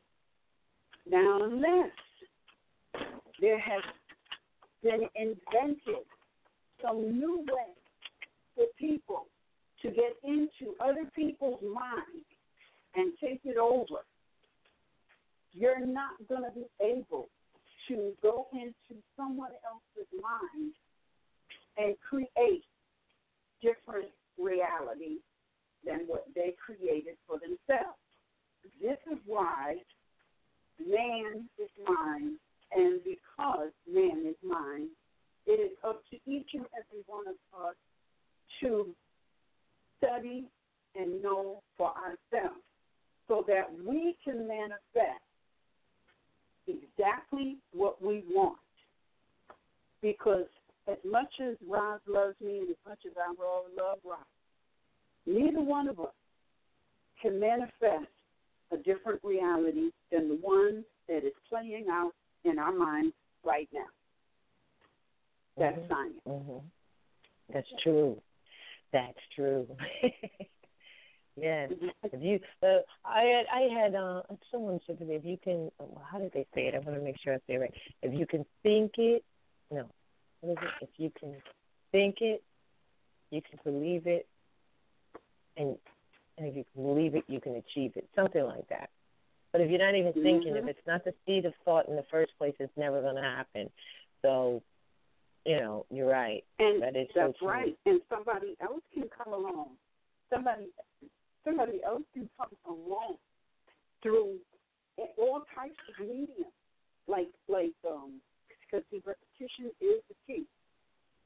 So when it comes to like when we watch these TV shows and things, and some of these and what they call music today, these things are influencing us. But just like they are influencing us negatively, we are allowing that into our mind to create a negative reality that we say we don't want. This is what we say we don't want, but we're not doing anything to change it. Mm-hmm. We're not doing anything to change it, are we? I mean, come on. If they're doing, how do I say it? If they create something and we're supposed to be able to look at it objectively and know if it's going to produce something that is advantageous to us or not. And if it's not advantageous for us, why are we doing it?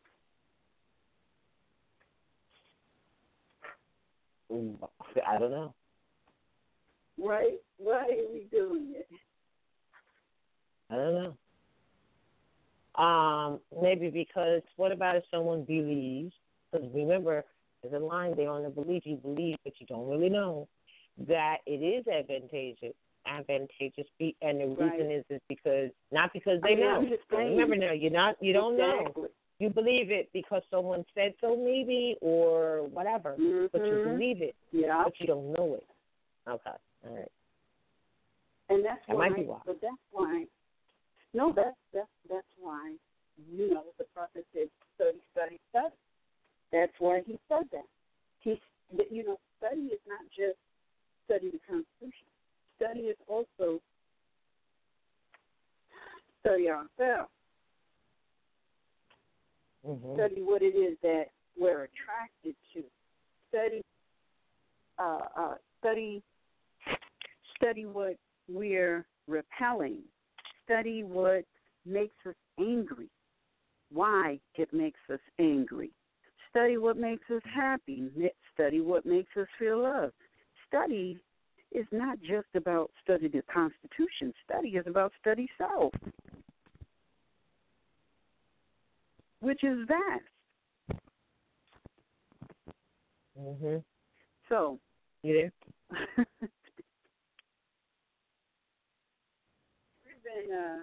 We've been talking 40. So how about we take a few phone calls? Say that again. I said we've been talking, and it's now 2:40. So how about we take a few phone calls? So if you have a question, comment, or a concern you'd like to put it on the table, press 1 on your telephone dial, and we will take the callers in order we receive them. And let's see, our first caller is I think this is Sister Carol. Sister Carol, is that you? Islam. I tell you, I made it my business to stay home today just so I could hear the class, and greetings and much, much love, Sister Annette, Abe, and Sister Roz. I tell you, your class today really, really, just resonated because while you were talking, I'm sitting here analyzing and thinking about what you say, and I said, I love a lot of the old westerns because I like the ones when they were dealing with the real money, the silver coins and silver dollars, the old ones like back in the 50s. And if you notice, the so-called natives, they didn't have last names.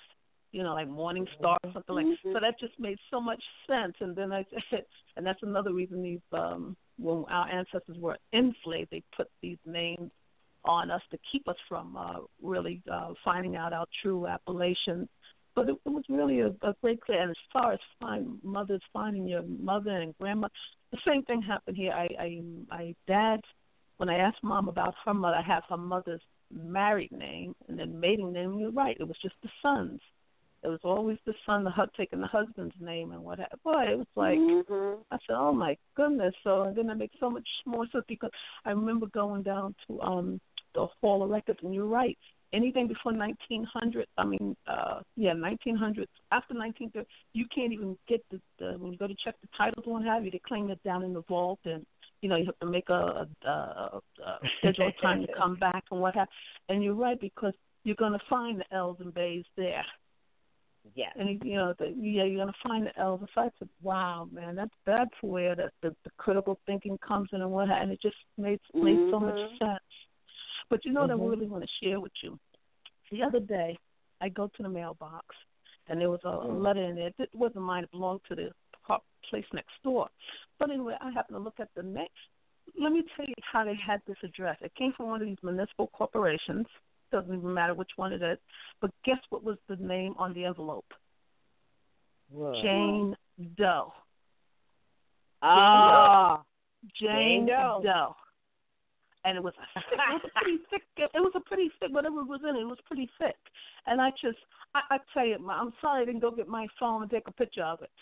But I was like, I just stood there staring at it for about a minute, and then I just put it in the correct box, But Jane Doe. Now, but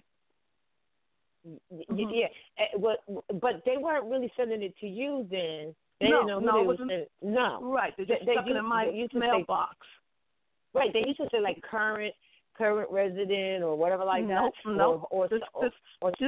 Yeah. And the return address had a municipal corporation on it, which a valid municipal corporation, but the person that it was addressed to was Jane Doe. I had to just shake my head. I had to really, really shake. So obviously, even I guess the letter carrier probably just said, "Oh, let me just dump it in this one," instead of putting it in. Well, I said, that's a testament to. That's a testament to that. Whatever, like especially when we tell people, if you put care/O on something, C/O, which means care of, it doesn't matter what it's addressed to. It has to go to that location. So I guess when they put Jane Doe, it's not addressed to whoever is at that location. They can totally ignore it, depending, like what it is. But it's the same thing. The post-up master, this is why we tell people they don't need to get involved into what is the appellation or quote name, as they would call it, that it is addressed to. They got to send it to that mailing location care of, regardless to who it's addressed to. You see what I'm saying? Yeah. And it was really interesting because, it was one of the mailboxes on the other side. So, but this person, I guess they just figured, I'll dump it here. I ain't walking over there. But it was, didn't have care of it, just had, just Jane Doe at whatever the location was. And all I could do was like the chef. And then they're really, these corporations, they are falling, these municipal corporations. They are, you can see that they're going under. And I said, wow. What's interesting about that is while they're falling and while we know we cannot be citizens and / members of them, and that's already slated in the Constitution, that's already stated in Article 13, that's already known by our studies. You still have people out there trying to get people to become citizens of the U.S.A., which is a falling corporation, and that would be to give them numbers. I would think would be to give them to prop them up, show that you're a member, to prop them up, and then that attaches back to the Constitution their power of visions or votes or whatever like that. So this is why we keep telling people they're falling, their corporation, they're falling. You cannot be a member of it.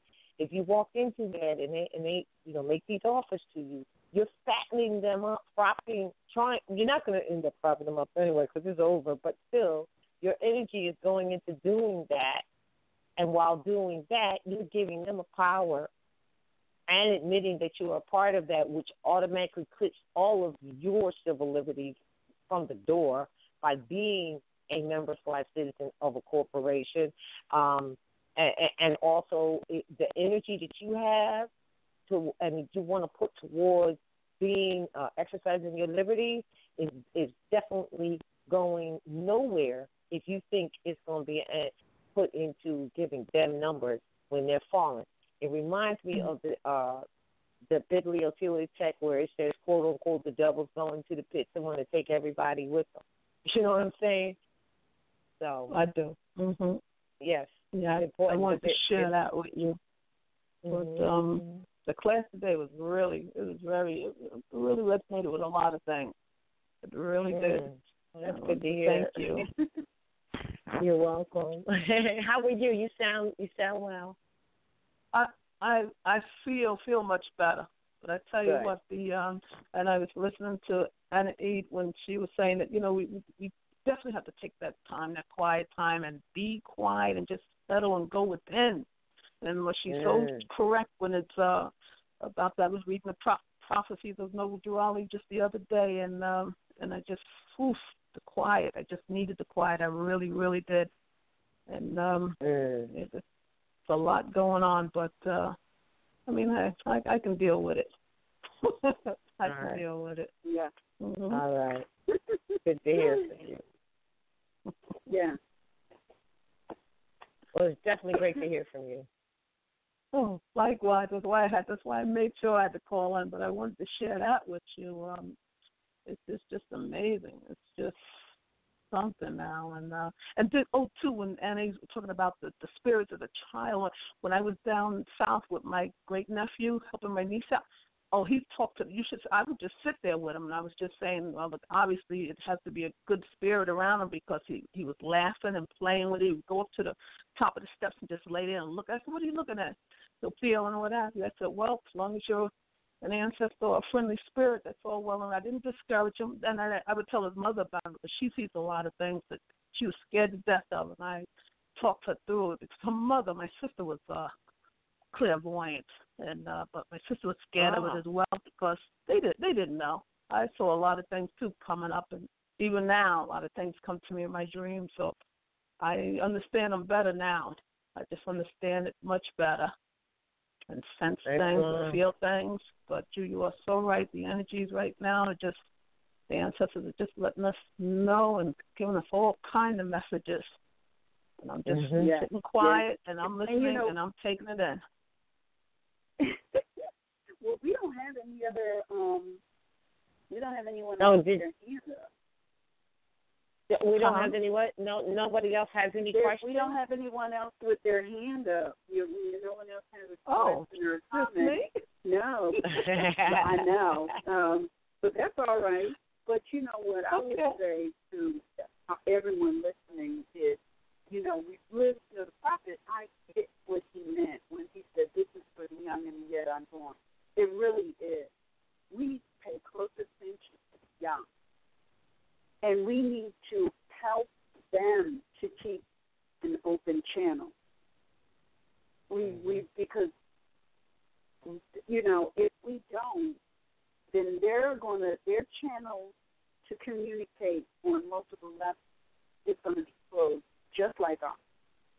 Mm-hmm. And there's nothing that we need to be fearful of. What we do need to be is aware. We need to be aware that we're multidimensional beings. We are supposed to be able to function on multiple dimensions. We're not really supposed to be locked into just this three-dimensional, you know, manifestation. So, you know, we can get out of it, but one thing we can definitely do is to help the young not get trapped in it. Because I believe that we're really the young children of today, we're going to need them. We're going to need them to have the multiple visions on multiple dimensions, because they're going to be the ones that's going to assist us. Because we don't have the powers like we used to. And I'm not trying to get that back. I'm just saying it's going to take time. Right now, many of us don't have the eyes we used to have. But the young, if you're under 5 years of age, we really need to focus on them and helping them keep those multiple dimensional visions open.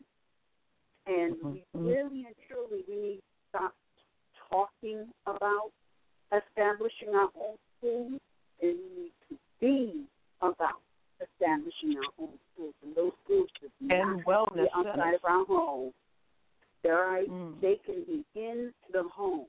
We really do have so many resources.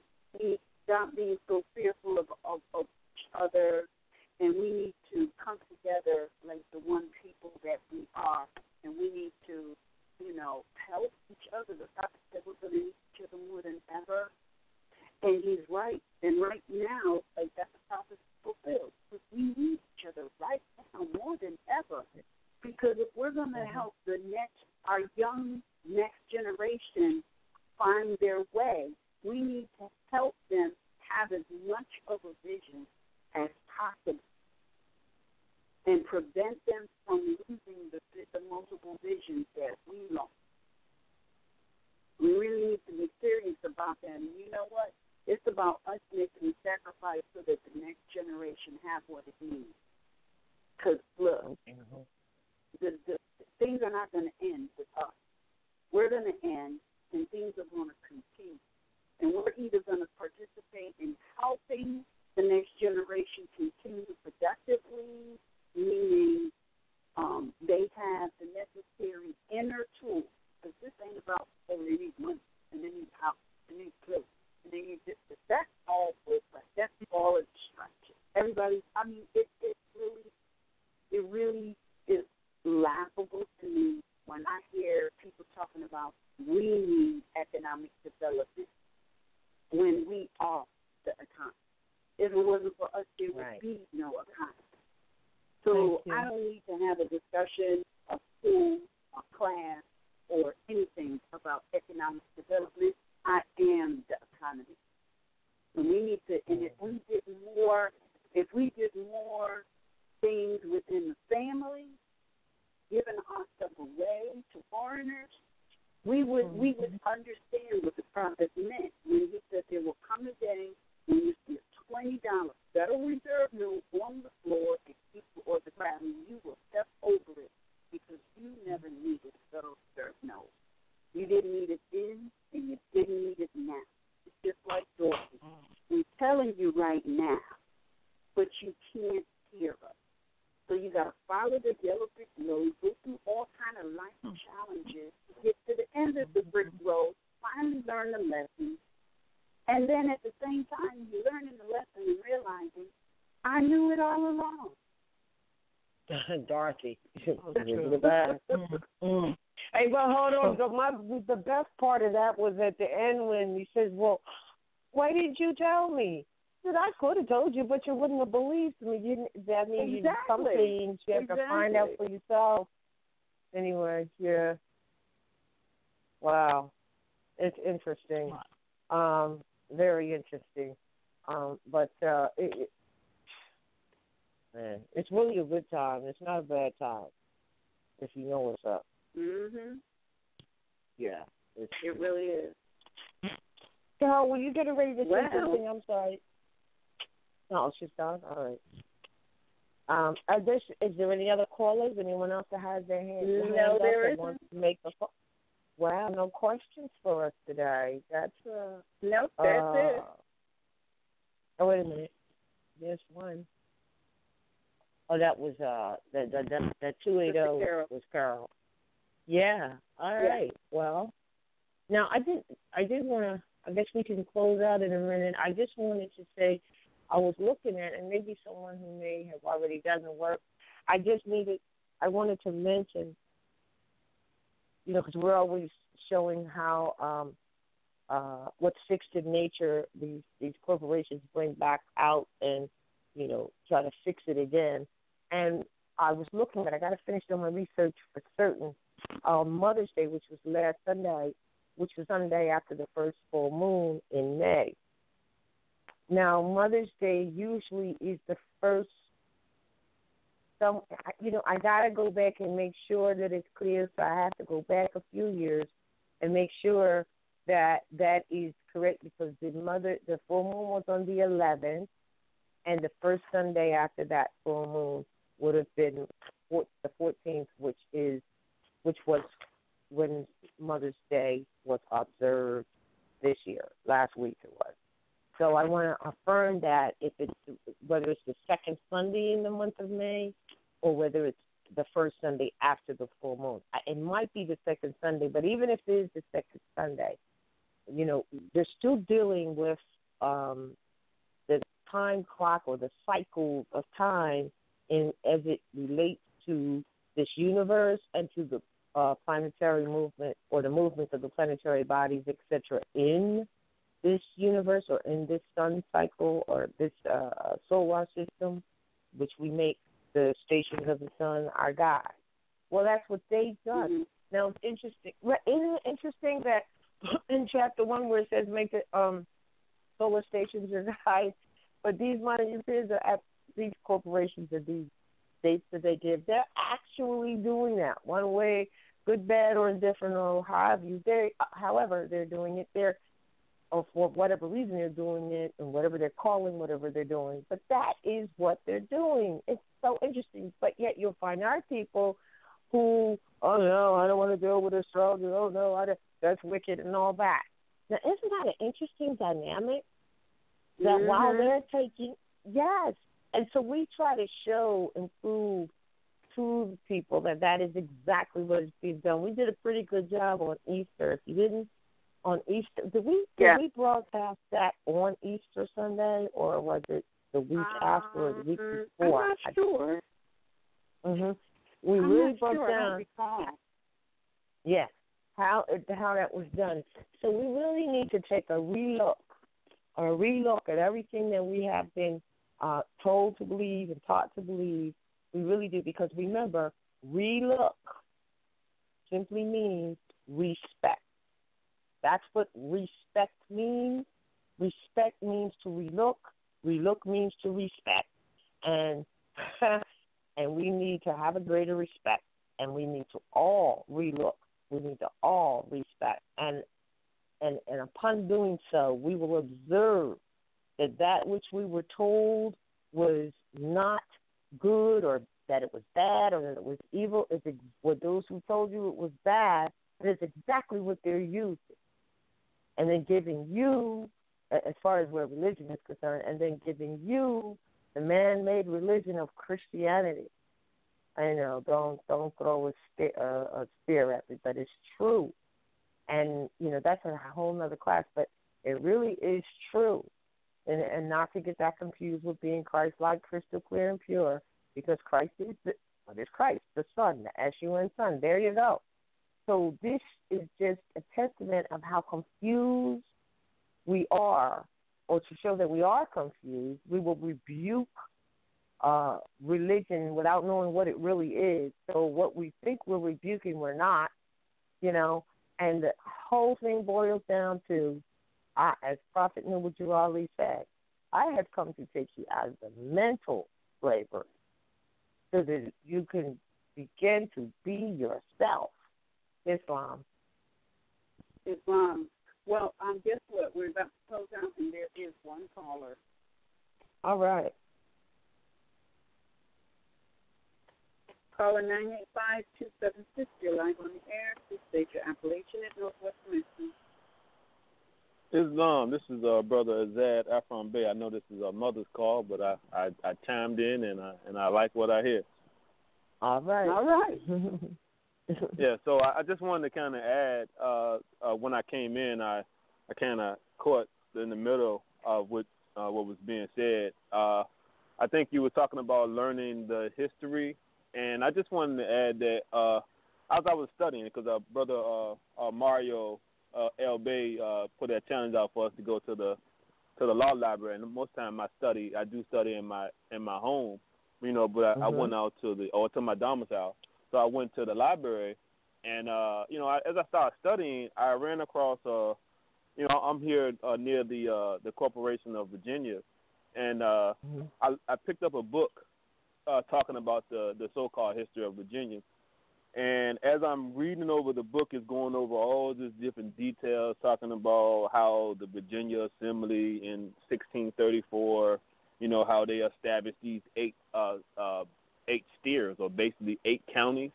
So I started researching the different counties, and he was talking about learning about local government, or how they got stuff set up for us, and how they created their charter.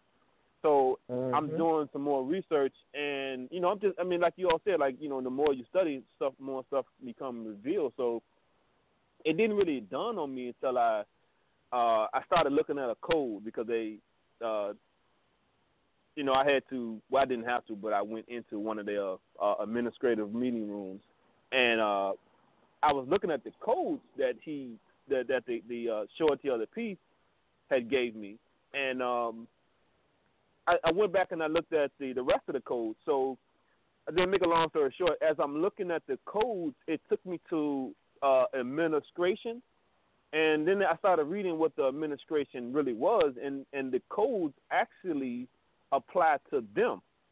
So anytime that they do something wrong, that is supposed to go towards them, not the people, because of because they are a administration. It just basically boils down, like you all said, to anyone who works for the so-called government.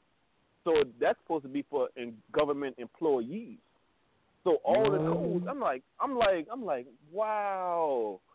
So they're not supposed to drink in public. They're not supposed to drive without a driver's license. I'm like, you know what? Yeah. I'm like, you know what? This is crazy because the people, they really believe that, man, it's just crazy. I just started laughing like, wow. That's a great observation. That's a great observation. So I just wanted to share that. It was just, over the time of me I wanted to learn more about, and I think you all would talk about that on the Tuesday night call too, because I couldn't get in to hit the button, but I mean, I guess when the call was over, but you all were talking about, the Virginia being, or the Virginia company, first started as London company. And the more and more that I get around people, and I ask them, I said, like one brother, he said, man, I thought you moved from Virginia. I said, well, Virginia is a corporation, and he started looking at me like, what are you talking about, man? I just want to know if you still live here in Virginia. So, like I said, I showed him the book. I showed him one of the books that I checked out from the library, and it says inside of the book, and they don't teach this in school or in their school system, that Virginia started as a corporation, so, and it still is a corporation, but they don't teach that in school. So when you show people, they look at you like, oh, well, most people don't learn, or most people don't study. I'm like, well, you gotta be talking about yourself now, because you don't study. I know you don't study. You get what I'm saying? So for them to make that comment is just funny. Yeah, I know, but that's how bad the mental slavery is. I just want to add something. You just made me think about something when you said they're not supposed to drink outside. It reminds me of, and I have this on the site on the holy days where it deals with Christmas. And I actually watched a documentary that they put on television, and they were saying how Christmas celebration, the reason, because we know that it's really about the sun and the as it goes down, it's astrological, and then it kind of lingers or retrogrades, as we might call it, for 3 days, and then it just seems to shoot out. They say it shoots out of it, almost like shooting out of a grave, and goes on its cycle. So that's why they have all that. Jesus, he wasn't in the tomb anymore, right? All right, so the celebration of Christmas, of this winter solstice time, they used to have it outside. They used to, it was a big celebration. But because the modern Europeans was acting rowdy and being all drunk and stuff, that's when they started bringing it inside the house and making it private. And so when you said that, it just made me think about that. Now, this is stuff that we really, need to know. And like I said, that article and that information is on the site under the Holy Days tab or page. You'll find it about Christmas. Now, as far as the and Anita, I thought you might want to add to that, because I know you've done a lot of the research on the General Assembly and how that has nothing to do with the people and their rights being preserved, etc., secured, and protected. As the brother is saying, that has to do with their private corporations and associations, etc., like that. If it comes out of a General Assembly, that is not law. Are you there, sister? That's correct. Right, and he's done this. That is correct. You sound echoey. It's probably me. I was in a. Is it? Oh, go ahead. You sound better now. No, you're good. Yeah, because I was passing through all right. the echo chamber. All right. Yeah, I was passing through a room that I know echoes, but that's correct. The Virginia, and I can't stress it enough for our listeners. Oh my God, I so get why Prophet Noble Drew Ali said study, study, study. It's like he's begging you, are all around you. It really is. I was talking with this brother via text this week. I can't remember what the day was specifically, but he was telling me how, he had this issue regarding the the fraud of the child support issue. And he didn't know what to do. He was trying to get into the court, and all this other stuff. And they literally threatened the mother of the child, told her if she doesn't bring charges, if she doesn't testify against him, they were going to arrest her. So I told him, what you're going to have to do, because you don't know who you're dealing with. He's telling me, well, it's the court. And I said, no, it's not. I said, because if you're talking about child support, that's a municipal corporation. That's not a court. And I told him, you need to research the municipal corporation that is violating your liberty. So he said, okay, he would do that. And I thought he comprehended what I said, but you don't know until you actually do something.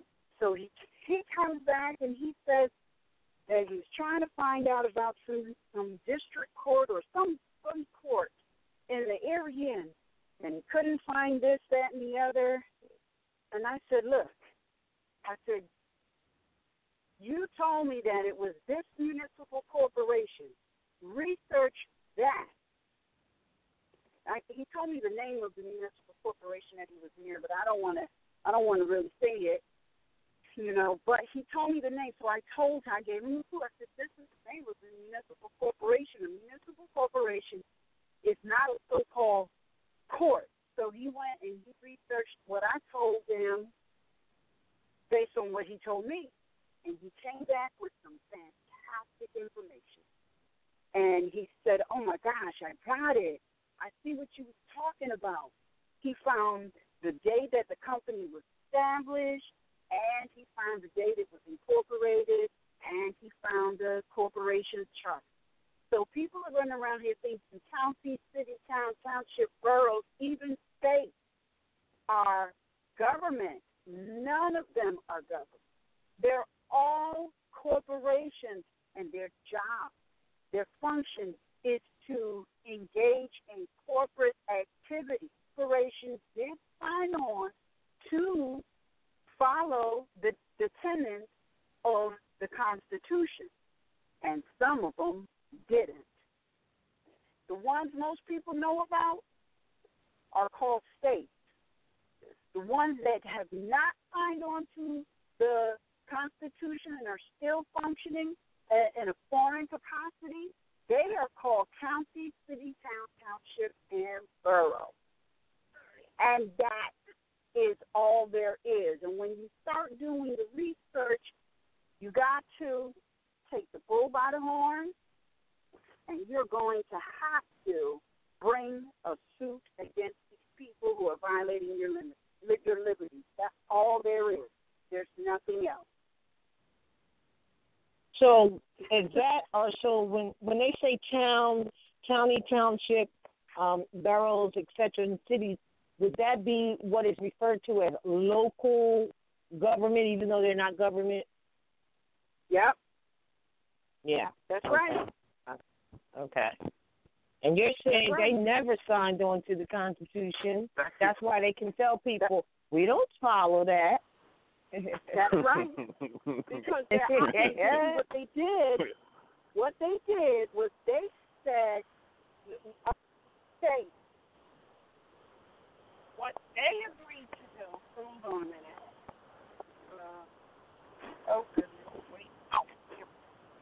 What the states agreed to do. It didn't change the fact that they are a corporation. The fact that they signed on to the Constitution does not change the fact that they are still a corporation. But in their corporate capacity, they agreed to follow the tenets of the Constitution, and foremost, they agreed to be obligated to protect all people, all, not just those who came over here on ships from Great Britain, all people. That was the agreement, and they agreed to protect the people based on the tenets set down in the Constitution, the Moroccan American Constitution. Thanks for clearing that up. Yeah. So even if they didn't, so you're saying even if they didn't, it doesn't matter. That's why it's called the law of the land. It doesn't matter. Yep. And that's right. So when they say to somebody, we don't follow that, that doesn't have any effect, because you're still obligated if you're on this land. This is the law of the land, no matter what you establish. That's right. Mm-hmm. That's right. That's why we were told to enforce it. And just to add in, if you can still hear me, can y'all hear me? Yes. Yes. Yeah, and just to add in, as I was going into their codes, and I seen one that said Agency 5, and I'm like Agency 5, and then it said Agency 10, and I'm thinking about it. I said, man, all of these are different agencies that really have nothing to do with government, but have everything to do with their agencies. So as you look down at the different agencies, all of them are different pockets inside this one corporation. And I'm sitting back like, brilliant. It is crazy that it took me 41 years, literally 41 years. And I heard you all say this on the call, as far as in all that mental blockage that's been inside is almost having a glass full of dirty water, and you have to just constantly keep pouring in clean water, to get that dirty out. And this is just amazing just to learn, and I just to kind of add on, I ordered some books from the site, and they came yesterday, and I cracked the box open, and I got the mystery of the secret brotherhood of the East, and as I'm reading it, something hit me, and I said, the Moor Science Temple of Science is supposed to be, it should be enrolling students because it's like a college, and it is a college. Everyone is a scientist, So it's just like the temple should be far as in the understanding that the temple between our two eyes, but it should be thousands and thousands enrolling to get this. Just like going to one of their schools that they don't learn anything, You're really, right. So it's You're just right. crazy. It's crazy. You know what? It's interesting you said that, because this is why the prophet said, what did he say? After you come into the institution and learn what you're supposed to learn, what did he say? He said, go out on my word. So now what should be happening, and you bringing that to the point, is that then people should be rolling into those institutions, not people sitting there being seat warmers, never going out on his word into, the society and establishing the things that we should be establishing, that are relate to our nation, the schools, the newspaper, industrious, doing your busyness, right? All right, so if they get out of the way and stop being seat warmers, as if nobody else can come in, if they were to do that, then other people will roll in. So it doesn't mean that you're not loyal or faithful to the temple that you went to. You can still support it financially and otherwise if that's what you choose to do. But let the other people come in, and what you're talking about, that's how it's supposed to be. It's like any other school, because remember, the temple includes the school. So it's the same thing. It's those lessons, those degrees to learn, and then let it keep rolling in instead of having seat warmers. But what happens when you treat it like a secret society, of which he himself said, I'm taking the covers off of secret societies. When you treat it that way, you get a certain amount of membership, and then you get all secret and stuff like that, and no one comes in because you're treating it like it is that. But in the case of these institutions, of course, they've been infiltrated, and that's what happens. So no one ever goes out. They may live and die and never go out on the prophet's word. You know what I'm saying? And they don't make room so others can come in. Because one thing, they don't have enough room probably for the most part. Get up off those seats, go out on this world with this information that is preparing you, all right, for society and to link yourself back to the family of nations. And then let the next, the other people come in and do the same thing. It's a wonderful thing. It is intended to be a wonderful thing. It can be a wonderful thing. It ought to be a wonderful thing. So it's interesting that you brought that out. Oh yeah, and I'm glad that you said what you said, because my first experience is going into a temple. I made it my business. I mean, like I said, I kept saying I'm gonna go, and then I just went ahead and went in. And when I the first time I went, I knocked on the door, and it took them about maybe 10 minutes to open the door. And when I went in, I sat down and I listened to what was going on, and once it was over, I went and started talking to a couple of the sheiks and stuff, and they asked me where I was from and all this different type of stuff, and then I asked them could I see their card because they wanted to see mine. So I showed them my card, and told them, they was like, well, where did you get this from? And all this stuff, and they were saying, well, if you join our temple, you have to give up that card. I was like, well, I don't know about all that. I'm not going to do that. Oh, you kidding me? So when that's terrible. So when I looked at their cards, on the back of it, it says US.A citizen. I said, well, I don't think so. I don't think I'm going to be doing that. But let me clear that up for you, though. Although many of them don't know it themselves, U.S.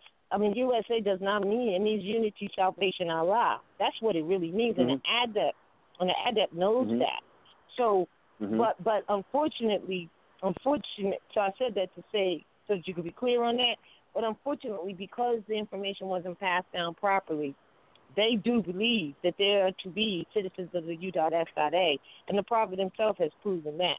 Just because you answer up to your national constitution, which applies to anybody, as we just said, that is operating on this land, because it is the national constitution.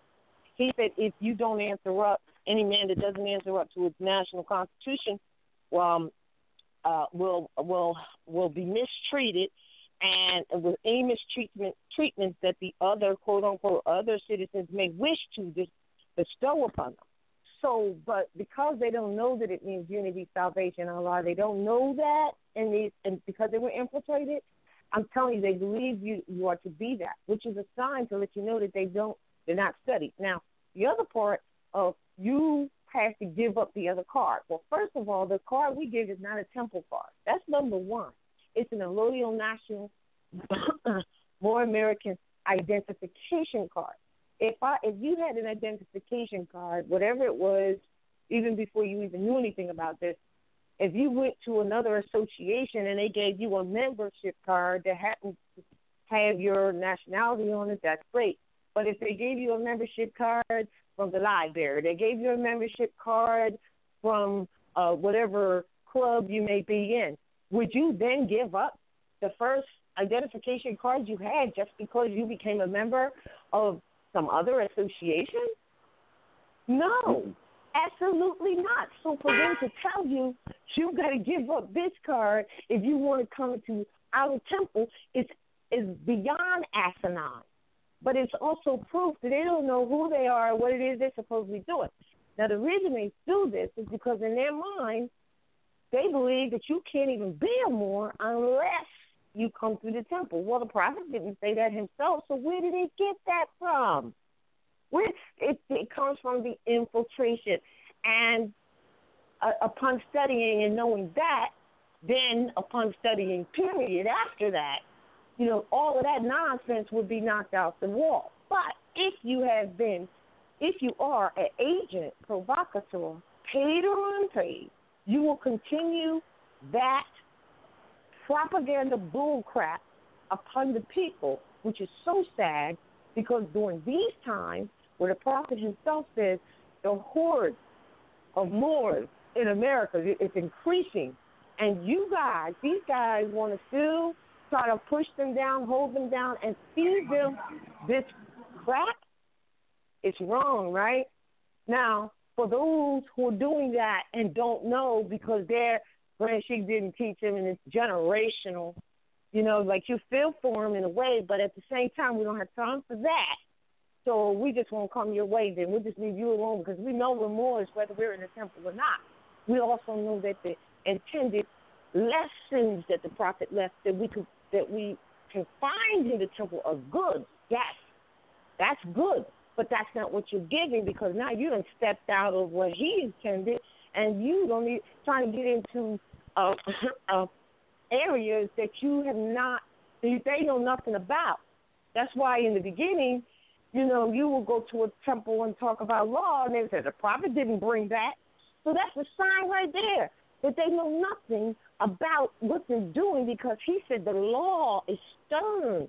He said most nations don't want the law because it's too stern, but they're going to have it, and they'll be forced to make those changes in many ways, of course. So all of these tidbits that we're sharing right now are parts of your study that you put the pieces together, and you will recognize that even those weapons that are in these temples, some of them don't know what they're doing. Some of them, I would like to say, don't know, don't mean to do it. They're just unstudied, which is why he says study, study, study. And then others of them are willing participants knowing what they're doing because they are from the strand of provocateurs, which permeated the temple institution that the prophet set up even before he passed. These are the strands and the residuals of them. And to the people listening, if you don't get to study the works of the prophet to the best that you can obtain and get from wherever you can get it, you will never know that what's being said right here is true or not true. So until you yourself get to studying it and stop just believing what someone say, you'll never get to the point where you will be able to see this with your own eyes, because even the prophet said, man does not know by being told. You're going to have to check it out for yourself. And what does that mean, brother? That means you're going to have to study. You're going to have to study one way or another. Oh, yeah. And that's it. Oh, yeah. That's where it's at. We, as a people, I would love to think, in these days and times, have risen long, far above all the COINTEL and the info. We should be able to spot an infiltrator from a mile away, and especially if they get too close. We ought not be going through this slanderous bull crap and infiltration crap and not being able to recognize who's an agent for and who's an agent against. Because the word agent means something that works with something. But we need to be able to recognize this stuff. And if we're still walking around with a runny, snotty nose, trying to figure out, I don't know, well, my grand she said I can get a temper card, but I got to give up this one. That's some stupid stuff. It doesn't even make any sense.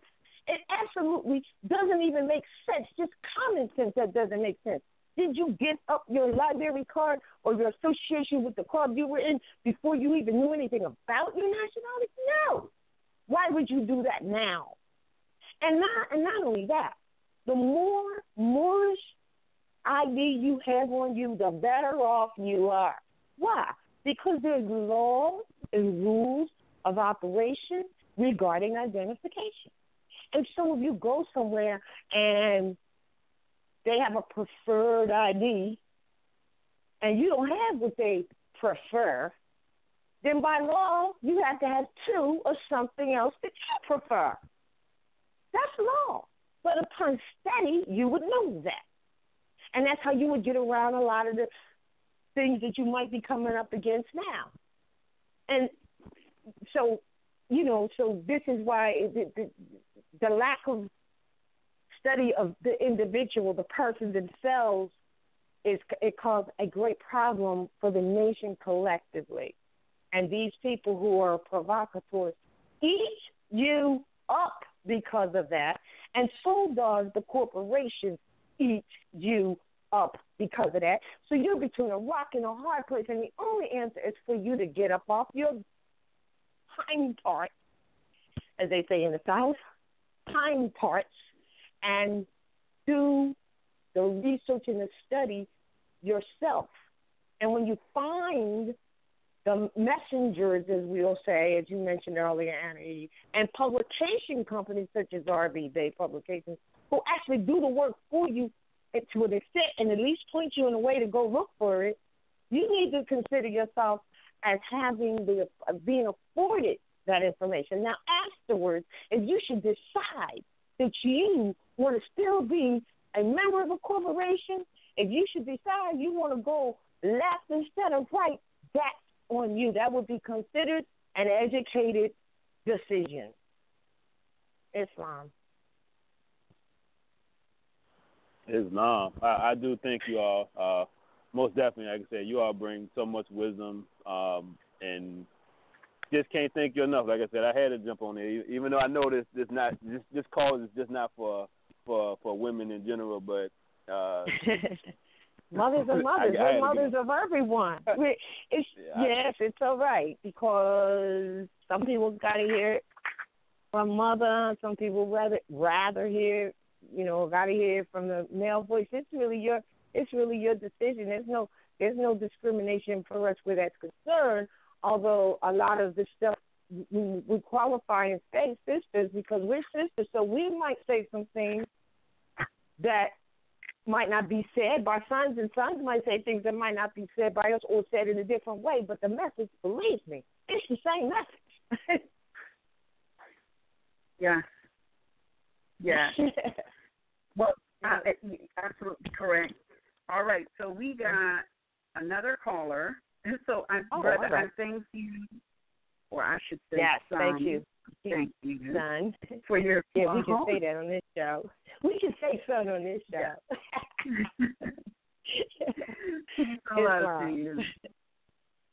Yeah. All right. Our next caller 903-609. You're live on the air. Please state your appellation at Northwest Maxim. Islam Mothers, this is Najwa Veronique Howard L.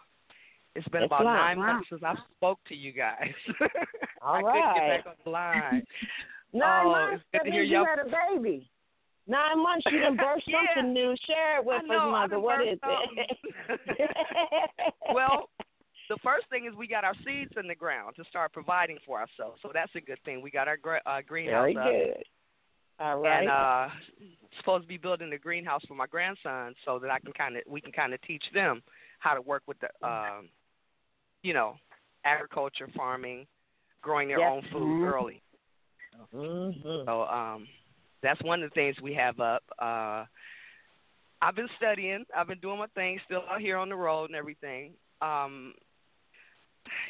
have birthed some things. I don't want to just dump it all on you guys or anything like that.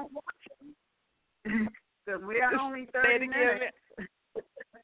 Okay, no, I'm not going to do that. I'm not going to do that.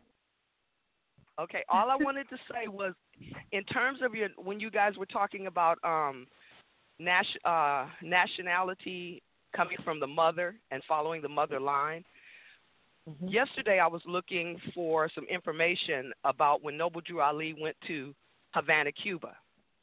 And so I started looking on the web to find out if I could find his name in association with that convention, okay?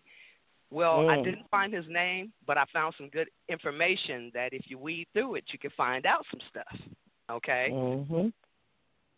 3 things that were mentioned. Just Soleil, just Seguin, is that how you pronounce that word? S-A-N-G-U-I-N-I-S? Yes, sanguine. Yes, sanguine, that's blood. Okay.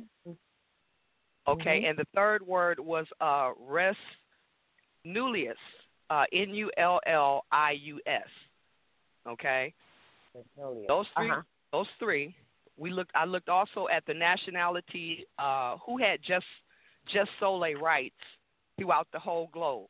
Okay? it pretty much is over here in North, South, and Central America, where they're talking about like Jess Soleil, where you have it by birthright. I think that's, I might be getting it wrong, location, but it's by where, based on where you were born. Okay, Jess Soleil is by where you were born. Then it's the other one. Yep. Sanguine is by bloodline. By bloodline. Okay, so I see the difference that you guys talk about in there, because I didn't really know those two differences. But it's very heavy over here. Now, this relates back to the convention, because if you go through the convention and you look at what each country, Bolivia, Colombia, Peru, Uruguay, Paraguay, all of them countries, Chile, all of them, if you look at their objections to what was said, you'll find out that Colombia kind of exposes the U.S. if you look at their statement in the introduction. Also, if you look at the United States, what they, when they said they weren't going to accept that particular convention right then, they mentioned the Constitution of the United States, the federal government and the federal system, or something like that. So it shows you that, they're not on the natural rights. Okay, they're not on the natural rights. They're on whatever their corporate structure is. But those two things, that's correct, what the United States says and what Colombia says, is very revealing. Then turn around and go look at what's his name, Calvin Coolidge's speech. Okay, and it's going to reveal some other stuff that they're not talking about national rights. But getting back to like the natural people and the natural rights and stuff like that, if you look at what these other countries had said as far as the way their governments were ran, their objections to certain clauses or articles, then you can see that the original thing that was set down by the majority of the people over here in this hemisphere was based on sanguine. Is that what the word was? Sanguinus? Yeah, just sanguine. Sanguine, okay. You can find out that the basis for it was sanguine, basically natural rights. And what's interesting about that is that when you look at the naturalization, birthrights, property rights, for example, the United States and Canada are the only two of the developed nations that offer, Jess Soleil or Res Soleil, which is based on something about property or being born there. Okay, they're the only two that's standing on that, but they're standing on it, 18th Amendment, and that's it. So you have to ask, what was it before then? If all these other countries, these South American countries, are standing on the other one, then more than likely that's what we were standing on. Now, let me just add this part in here. Let me just interject something real quick, because when I tell you this, everything is going to be clear. Now, everybody needs to comprehend it. The 14th Amendment, if you go into the Black's Law Dictionary and you look up the definition of person, all right, in there it says the word person, as used in the 14th Amendment, applies to corporation. Okay. All right. So now, gotcha. when you go, now I have very clarity. What we need to do as a people is we need to go and look at the history of the modern Europeans coming over here, which takes you back to the late 1400s, because before they came over here, they came over here under a under a treaty between Great Britain and Morocco. That's how modern Europeans got over here, and they were the slaves. All right. That's also how Great Britain established business corporations over here. All right. Yes, ma'am. So when they were given a treaty, then the king of Great Britain would parcel out to people charters. Charter, a grant, a patent, a mortgage. It is all evidence of a usury agreement. Like, we got the treaty, and through us, you can use the land. And for using the land, you got to pay us a tribute. Okay. So whenever you see them talk about, oh, we purchased this, we purchased that, inheritances cannot be bought, sold, or transferred. So whenever you hear them talking about they purchased something, they purchased the use of a certain geographical location as a sales territory. And if you've ever done any sales, then you know that certain areas is reserved for other corporations. You can't even go in there. Okay. And that's all this is about. So when you start looking at these union states and these municipal corporations, they had the right to certain sales territories, but they don't own nothing.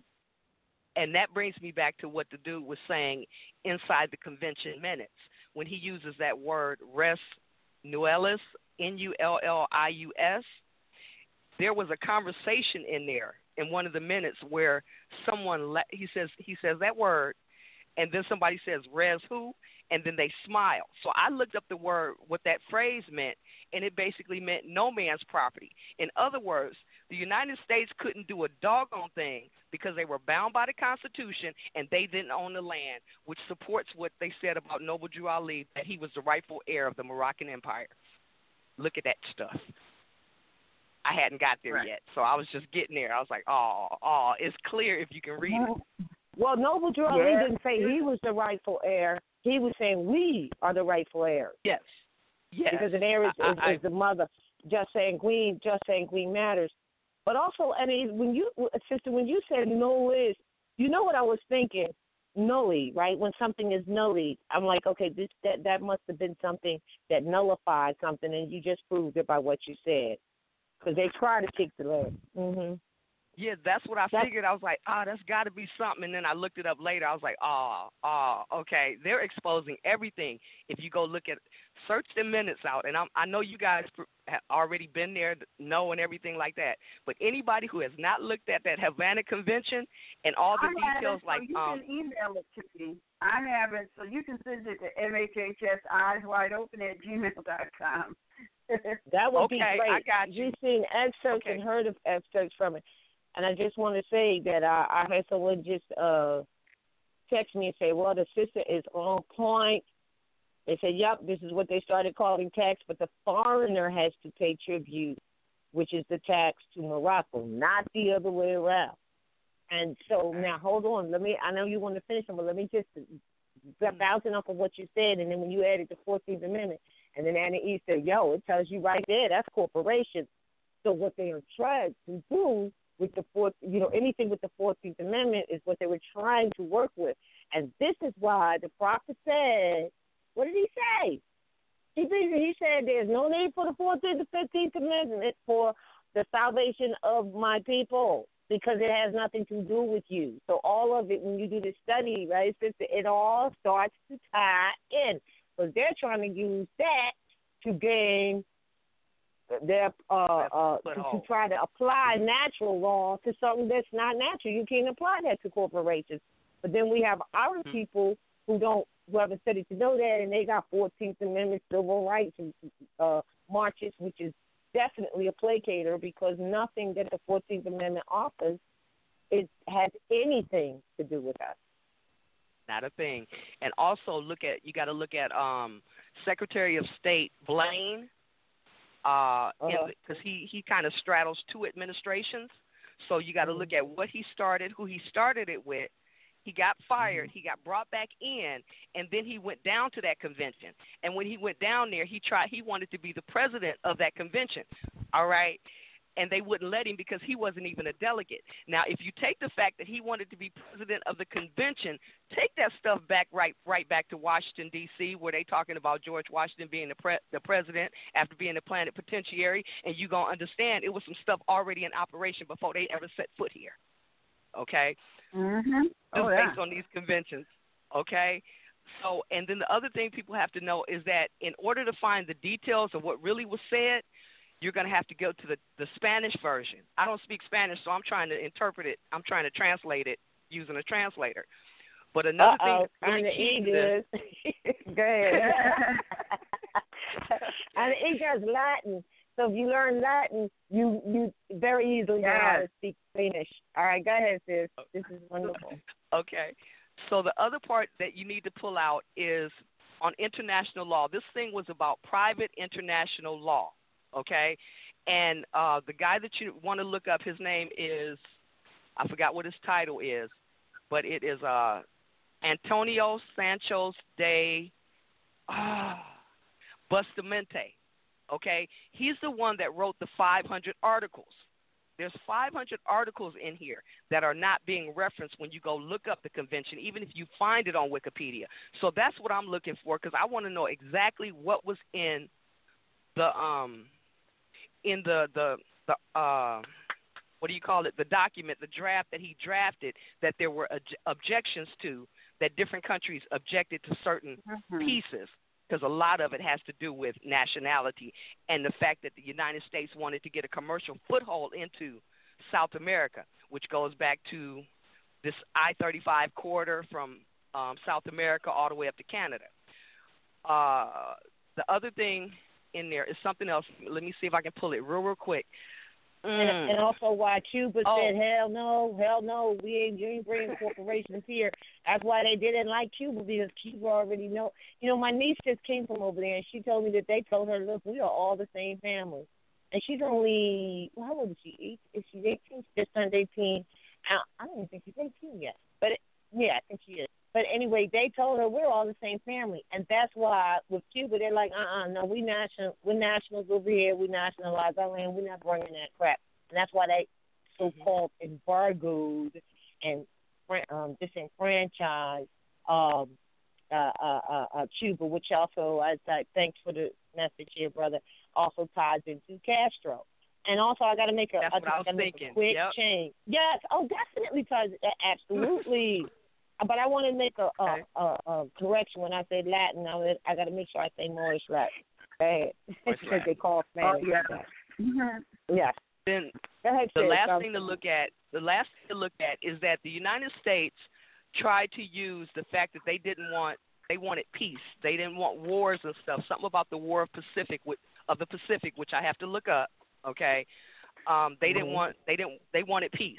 Okay, some kind of way to make sure that we had peace over here on the Western Hemisphere. But as you watch this thing progress from Blaine all the way through to the convention, you'll find out that their agenda changed to that of commerce. Girl. Now people trying to follow, and now people trying to follow the commerce to that. That's all they could do. Okay. That's all they got. That's all they have. Okay? That's all they have. That's all they have. And let me just say this, and because that's all they have, it's so sad to see our people calling themselves Moorish countries wanting to jump into that bed without realizing their illustrious history and everything that they already have. I didn't hear in the beginning of that. You said calling themselves what? Say that again? I didn't hear the beginning of that when you said calling themselves. Our people want to call I said our people who call themselves conscious Moors, and have claimed their nationality, etc., like that. It's a shame that all they want to do is delve into the commerce part, which they beckon them to do.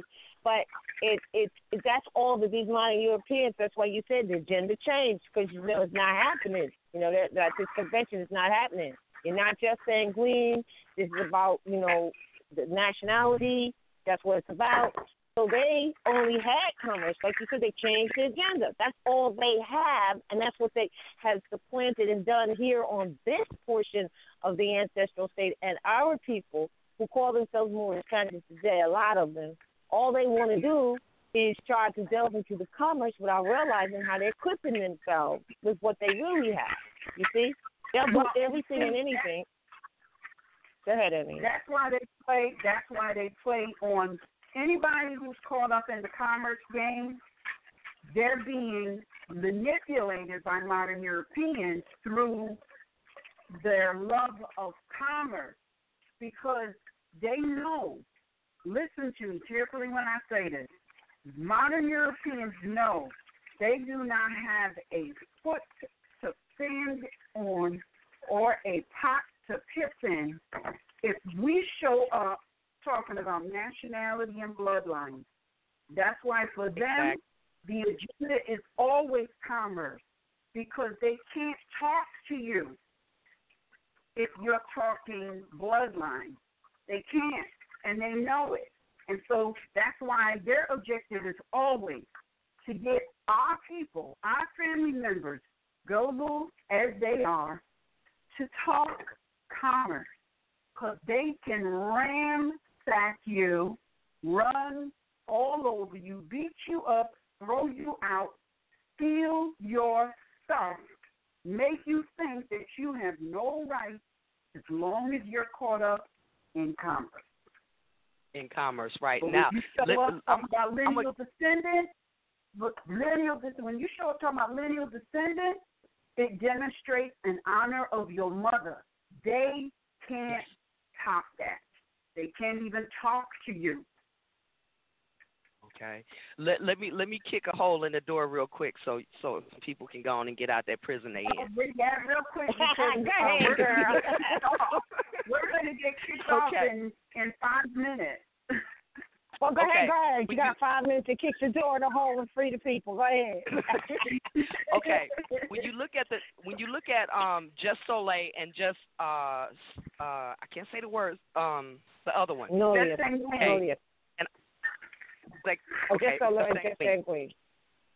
Okay, when you look at that one, when it names the countries that have the Just Sanguine rights versus the Just Soleil rights, none of the African countries, none of the countries that are in Africa, hear me clearly, none of the countries that are in Africa have Just Soleil.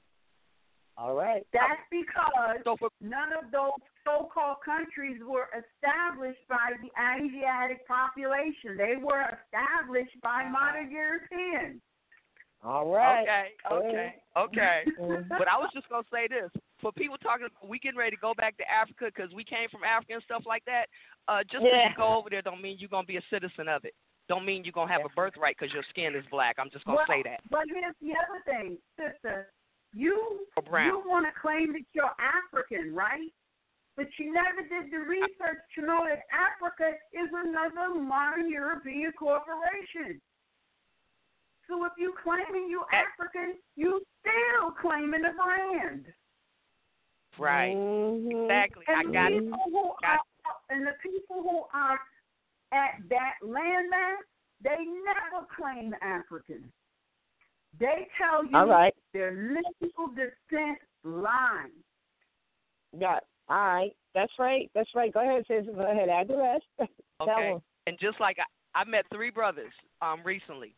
The one the other day, he said he was from Africa. I said, what part? Okay, because that didn't stand with me. He said Somalia. Met 2 other brothers. Okay. I said, where y'all from? One said Tanzania. The other one said Nigeria. And I told him, I said, I'm from Morocco. He was like, no, don't, accent not right. I said, Morocco over here, the Maghreb Al-Aqsa. He said, oh, okay. That man came over to my truck and talked to me. Okay? Yes. But he came over and talked to me. But he came over to my truck and talked to me. Because he knew he could. And that's the example we give the people. Go ahead. Yep. I had a similar experience with a family from Hindustan, which they brand India. Now, if you know anything about the history of India, you know India is a British corporation. So for people who think that they're Indians, you're subject to India, which is a British corporation. Because the people of that landmass, they don't call them Indians. Nope. Right? Because I wear a sari all the time, and the son said to me, "You dress like our people." I said, "That's because we are one family." He said, "Where you come from?" I said, "Morocco." I said, "Just like you come from Hindustan, which they call India, right? But we're more together." Him, he looked at me, right? And I knew we was on the same page. I left out of the store, me and my grandson. He pulls up alongside of me with his mother and his wife to offer me a ride home. All right. Why? Family. But they will not come over here and talk to you unless you demonstrate a national standing. They will walk by you like they don't know you. They will put up bars so that you can't touch them, can't damn near hardly talk to them, because unless you honor your mother, your ancestors, your mother and your father, which is the same, mother and father is the same, they have no space for you. Let me add something, and I don't want to give my personal, but let me add something. There's something out there about the people who came from Hindustan, or should I say India, who ended up, they brought them over here to work over here, okay? Look into that history, okay? Because they got duped. They got duped, okay? They got duped too. Well, yes, because if you look at Michelle Obama's last, she did a naturalization of these people coming over here. She mentioned that the Hindustani name appellation. She was dropping it. They're part of this, not the USA though. Yeah. Yes. And see what I suspect. What I suspect is that they brought some of those people over here. Okay. I'm sorry. We're gonna have. We have 2 minutes before we get kicked off. So please send me that convention conversation. Send it to MHHS Eyes Wide Open at gmail.com. Include your appellation and your contact information so we can contact you, because you can do a class and we can sit back and listen for a change. We got to get you back on to discuss what you found. Like I said, 9 months. I know you birthed a baby, and here it is. So we're going to get you back on. We're going to discuss that. Yes, sis. Okay, I will do that. I will have that information to you before the end of the day. All right, sister. Peace and love to you. All right. So with that, we got to go. We conclude this installation of systems on call. Make sure and check with us on Tuesday for Principles of Nationality in Action. Wednesday, we got Moor Heritage and History School. We'll give you the update on that on Tuesday. And, of course, this is Sons of Allah Week, Thursday, 9 p.m. Yes. Peace and love, family. Peace and love. It's fine, sis. All right.